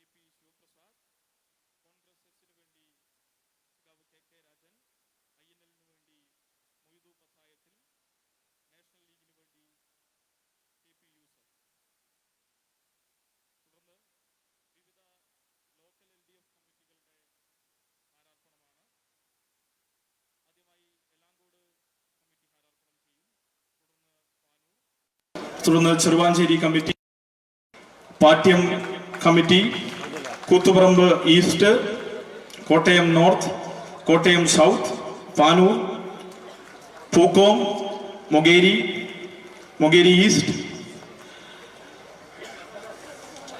Koothuparamba south, Koothuparamba north, Pattiam south, Peringalam, Kunnothuparamba, Poyilur, Thuvakkunnu, Kallikandi, Kadavathur, Peringathur, Puliyanambram, Kariyad.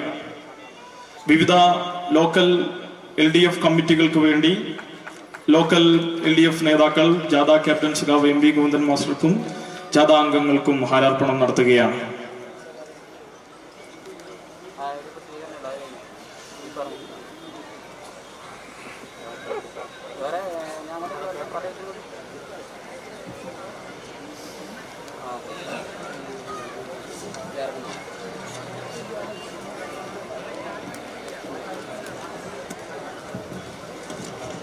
Koothuparamba മണ്ഡലത്തിലെ കലാ സാഹിത്യ സാംസ്കാരിക മേഖലയിലെ ചില പ്രതിഭകളെ ജാഥ ലീഡർ അനുമോദിക്കുന്നു. അതിനുവേണ്ടി ഓരോരുത്തരെയും പേര് വിളിക്കുന്നതാണ്. ലോകമറിയുന്ന കലാകാരൻ, പ്രശസ്ത ഹിന്ദുസ്ഥാനി തബലിസ്റ്റ്, ഉത്തര കേരളത്തിൻ്റെ തബല ഗുരു ഉസ്താദ് ഹാരിസ് ബായ്.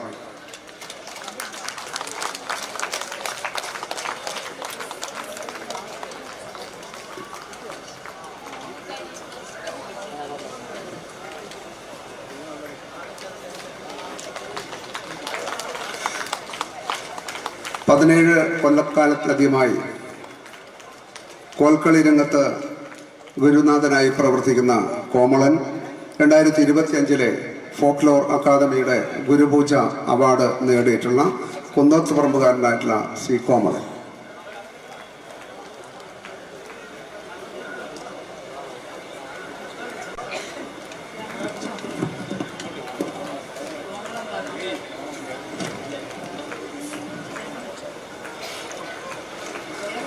പ്രശസ്ത കഥകളി ഓട്ടംതുള്ളൽ കലാകാരൻ ശ്രീ കലാമണ്ഡലം മഹേന്ദ്രൻ കൂത്തുപറമ്പിലെ മലയാള കലാനിലയം സ്ഥാപനം നടത്തിപ്പിൻ്റെ സാംസ്കാരിക നായകനും കൂടിയാണ്.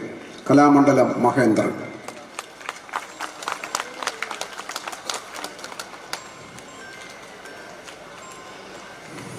കെ ഷഹർബിൻ സംസ്ഥാന സ്കൂൾ കലോത്സവത്തിൽ ഹൈസ്കൂൾ നാടക മത്സരത്തിൽ ഓട്ടച്ചി കല്യാണി എന്ന നാടകത്തിൻ്റെ രചയിതാവും സംവിധായകനുമായ കെ ഷഹർബിൻ സംസ്ഥാന തലത്തിൽ മികച്ച നടി നാടകം എ ഗ്രേഡ് നേടിയ ഓട്ടച്ചി കല്യാണിയുടെ രചയിതാവും സംവിധായകനും ഷഹർബിൻ.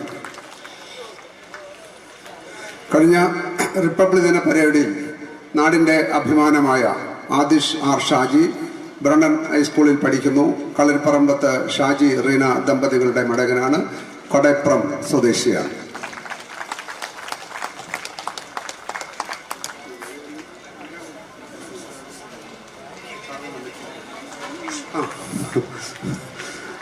VP ശാർങ്ങധരൻ മിമിക്രി, സിനിമ, നാടകം, സംഗീതം എല്ലാ മേഖലയിലും പ്രശസ്തമായ നിരവധി അവാർഡുകൾ കരസ്ഥമാക്കിയിട്ടുള്ള കലാമണ്ഡലം VP ശാർങ്ങധരൻ 4 ലോക റെക്കോർഡ് നേടിയിട്ടുള്ളതാണ്. ശാർങ്ങധരൻ പ്രശസ്ത മിമിക്രി കലാകാരൻ കൂടിയാണ്. ശരി, ഇത് അവസാനം.